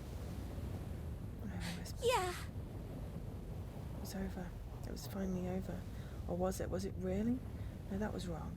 That wasn't it at all. I was sure of it. This wasn't the end. It was only the beginning. This was only a prologue to what would happen in 9 years. And the fact that the ship sank should tell you what happens next. Yes, finally, air. Yeah, damn, that sun is bright. I can barely see anything. Huh? Gotta admit, this doesn't look quite like... Wait. No way. You've gotta be shitting me. What? It can't be. This is... Building Q in Nevada. It does look like a ship. This is the building in the Nevada desert. the mock experiment building. Oh my god. This whole time we were in Building Q. We kind of had to be able to transmit. Sure enough, there's a desert out there with mountains all around it. It looks vaguely familiar, this does. Hello there, son. Boy, am I ever glad to see you. I don't think I've been ever so happy to see a sunrise. Huh? Didn't I just hear something fall? Oh look, the bracelets fell off. I guess I've never really got a good look at the underside of those. Let's see what's inside you. Just a little electronic chip. like in an ATM card. That's it. There's nothing else. Nothing that even looks like a detonator. There was never a detonator to begin with.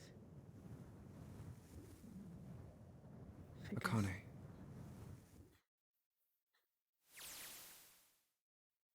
Jumpy! Hi, Scruffle. Guess I must be pretty crazy about the girl if I think I'm hearing her voice in the wind.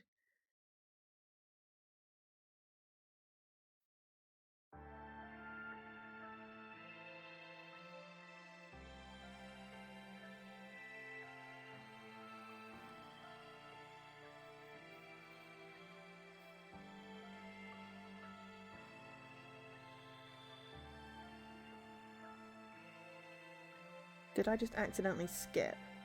Oops. Oh, well, if I did, then you can go watch the ending sequence on my VOD. It may also just happen after the credits. My previous VOD on my YouTube channel probably has it as well. How you doing, Scruffle?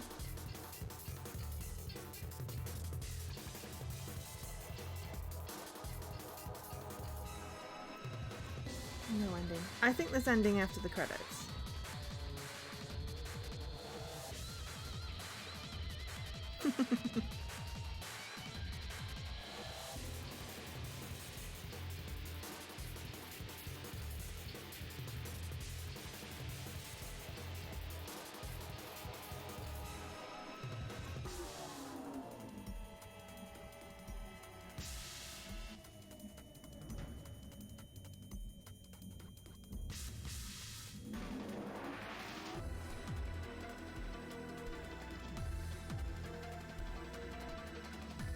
No, I just thought it wanted me to press A to continue, because I'd left it a little while.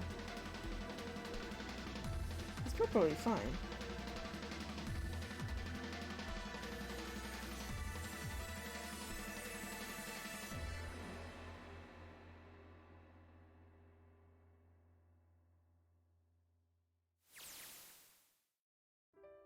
There we go.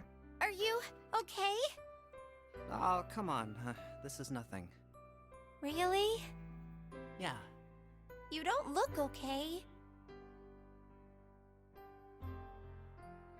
It was just before the end of elementary school. Jumpy and I were sitting next to each other on a small hill, looking down at the town as the sun slowly set. How does it look then? He was half serious and half joking.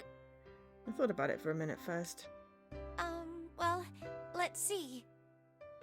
It looks like you kissed a toad and got warts, but then they just kept growing and growing and growing. What does that even mean? Chimpy grinned and... Ow, ow, ow, ow. See? I told you you're not okay. You're too reckless.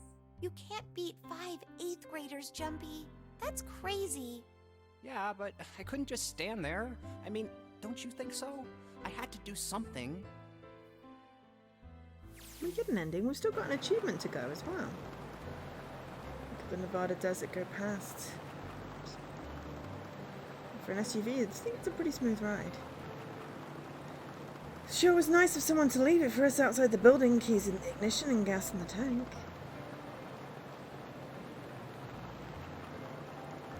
Looks like it was a present, you know? Anyway, we jumped in and now here we are, screaming across the desert. Lotus is over there in the passenger seat. Snake and Seven and I are squeezed in the back seat here. Still can't believe we let her drive. Woohoo! This is so fun! I mean, it is a birthday. This is so awesome! Driving is so great when there's nothing around, and there's no speed limit. Hey, Clover, watch those bumps, all right? This car jumps even a little, and I think I'm gonna get crushed to death. Hey, shut it. I can't help if I'm big, all right? Suck it up. Why don't you drive, Seven? I'm a cop. I ain't gonna break the law. He doesn't have an international license. Yeah, but you could have sat in the passenger seat. Oh, hell no. There's no way I'm giving this seat up. She calls shotgun, clearly. And Clover, there's no need to slow down. The car Santa and June are in should be somewhere down this road ahead of us. Yeah, I saw some fresh tire tracks going out. There's no doubt about it. Then we've got to hurry if we want to catch them, don't we? Sure thing. Oh shit. God damn, she doesn't have to drive so fast. Man, I didn't even think a car like this could go this fast. Sure throwing up a lot of dust.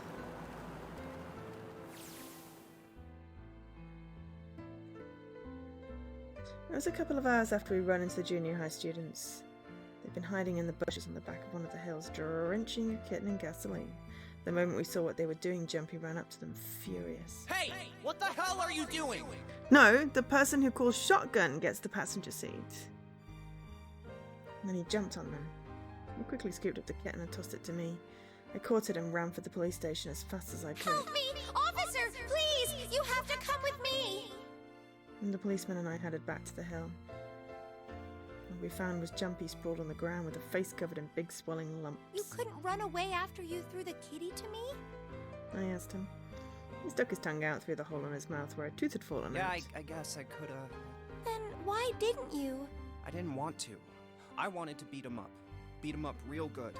Because of what they were doing to the kitty. Yeah, that too, but... I think they were the ones behind those murders our first semester. Remember? Oh, you mean the bunnies. Yeah, the bunnies. He plucked some grass from the ground and tossed it into the wind. They asked me what elementary school I was from, so I told them. And then they said they'd do the same thing to you that they did to the rabbits. I couldn't forgive them for that, so I...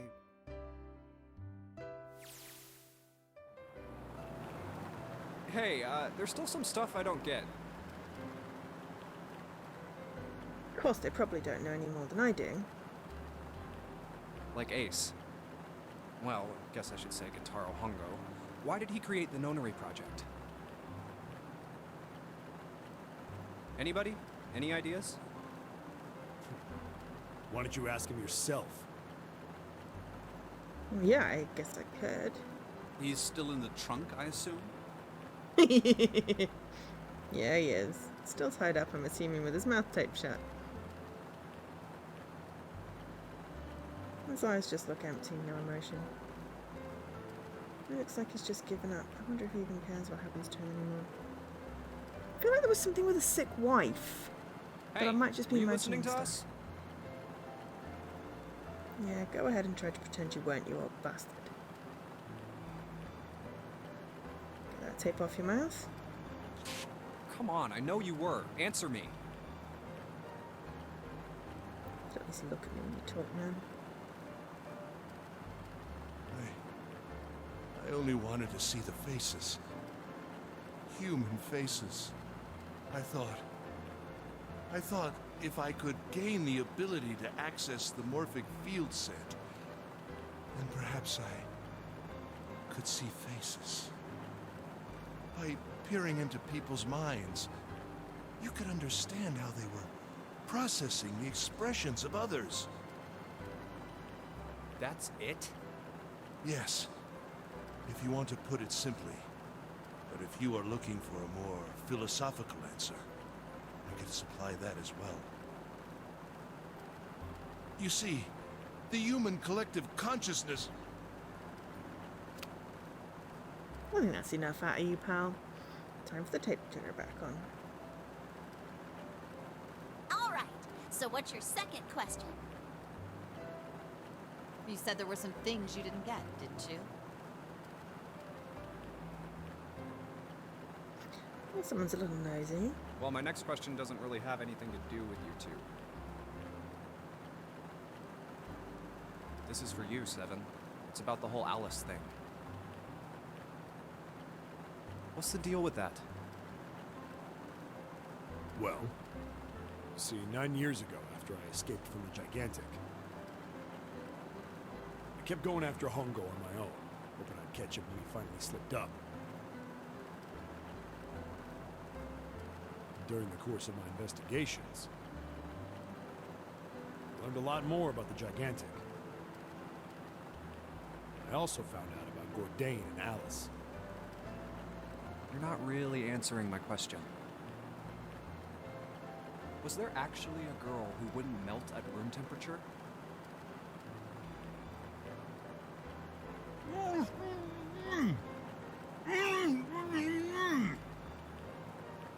Sounds like Honko has something to say. Alright, fine, I'll let you talk, but you've got to behave. What? Alice doesn't exist. 9 years ago, I found Alice's coffin behind the library on the bottom deck.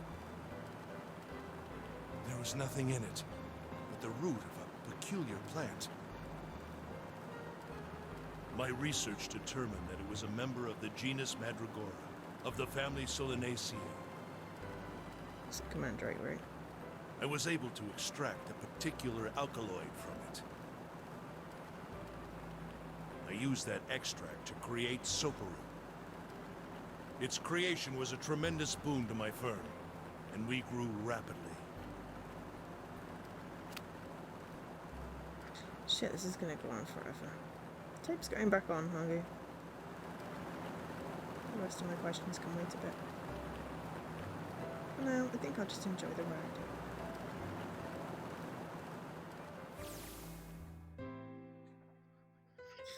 Here, this is for you. What's this? This is a for you doll. His name is Junpei.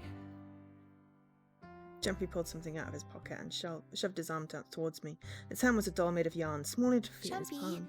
are you sure it's, for you, doll? Huh? Yeah, the lady at the shop said so, so that means it's for you, right? Are you sure it's not a voodoo doll? Wait, what? That's... Oh, man. Oh, man. Well, it sure looks like a voodoo doll. I mean, you do know what a voodoo doll is used for, right? Apparently to I guess prevent calling death. it Junpei isn't a very good idea, then. Why are you giving me this anyway? It just seems really sudden. Well, you know how after June, we aren't gonna get to see each other too much? I mean, we're gonna be in different schools, and I just thought I'd, Oh, okay, well, how about we call it June, then? Okay. So, I wanted to give you this. You sound like some sort of tribal chief in a bad movie. Yes. I, head of tribe. This doll, traditional charm of tribe. So I give this. It me. So we always together. Oh, Jumpy. If something bad, then hold and pray. I go wherever you are. So here. Freaking works as well. Take. I reached my hand out and picked up the doll gently. Thank you. Thank you so much, Jumpy. Before I knew it, I was crying. Tears streamed down my face and fell onto June's Oh, tiny round Jumpy, body. I'll never forget you. I promise. Jumpy looked straight into my eyes and said just 5 words. I'll never forget you either. The sky was a beautiful crimson red as it melted down towards the horizon. The last golden rays of sunlight stretched out across the city and painted themselves across the hill. We sat bathed in the warm light of evening, just the two of us leaning gently against one another, shoulder to shoulder. The sun set and we still didn't leave. We watched in silence as the darkness deepened and one by one the lights of the town began to flicker on. And there's still one thing I don't get. To be honest, it's the biggest mystery as far as I'm concerned, and also the only one that's really important.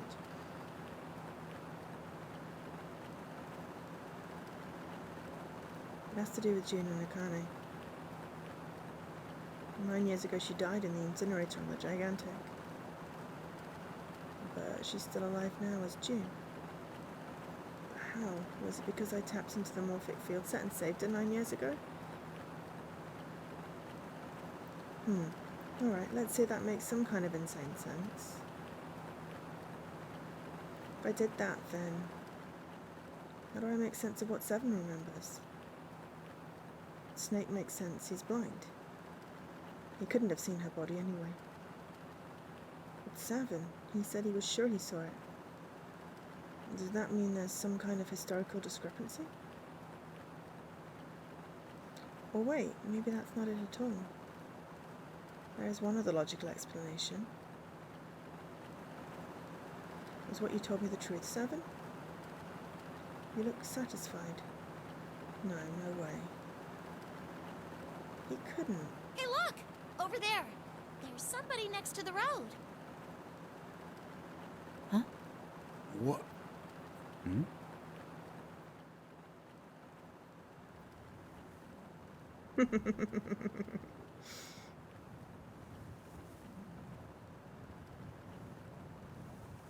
What a coinky-dink. Maybe it's Alice. The burning gaze of the Nevada sun pounded down on her head. The desert around her rippled with heat. Standing there on that shimmering plain was a woman, her arm out and her thumb up. It would not be long before Junpei realized who she was.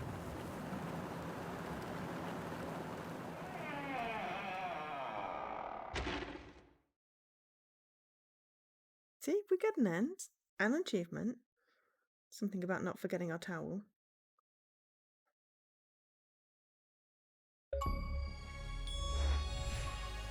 Don't forget your towel.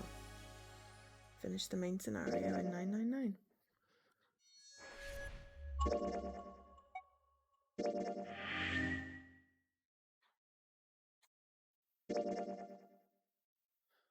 And we got the ending. And excellent timing.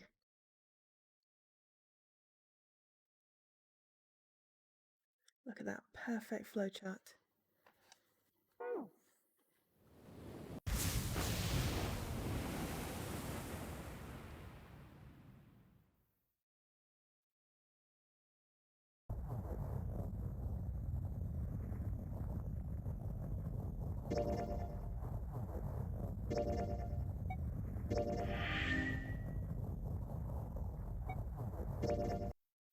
So, memories of the escape. Just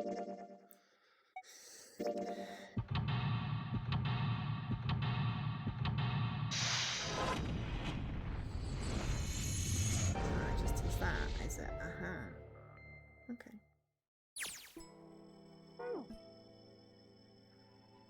Okay. Oh, so you can actually just go back and redo some of the rooms. Why would you ever want to do that? Cool.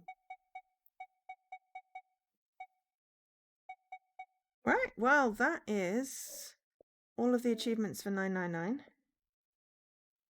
The rest of them are Virtue's Last Reward.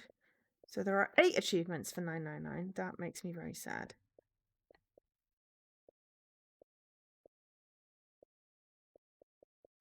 So 1, 2, 3, 4 bad endings, all the previews, all memories of escape, solve the final question, finish the main scenario. I feel like they could have just put one more in so you could have had 9 achievements for 999. And then these are all Virtue's Last Reward with a beautifully tracking collect all achievements. We will be doing it on hard difficulty. And we will pick that up next time I feel like I need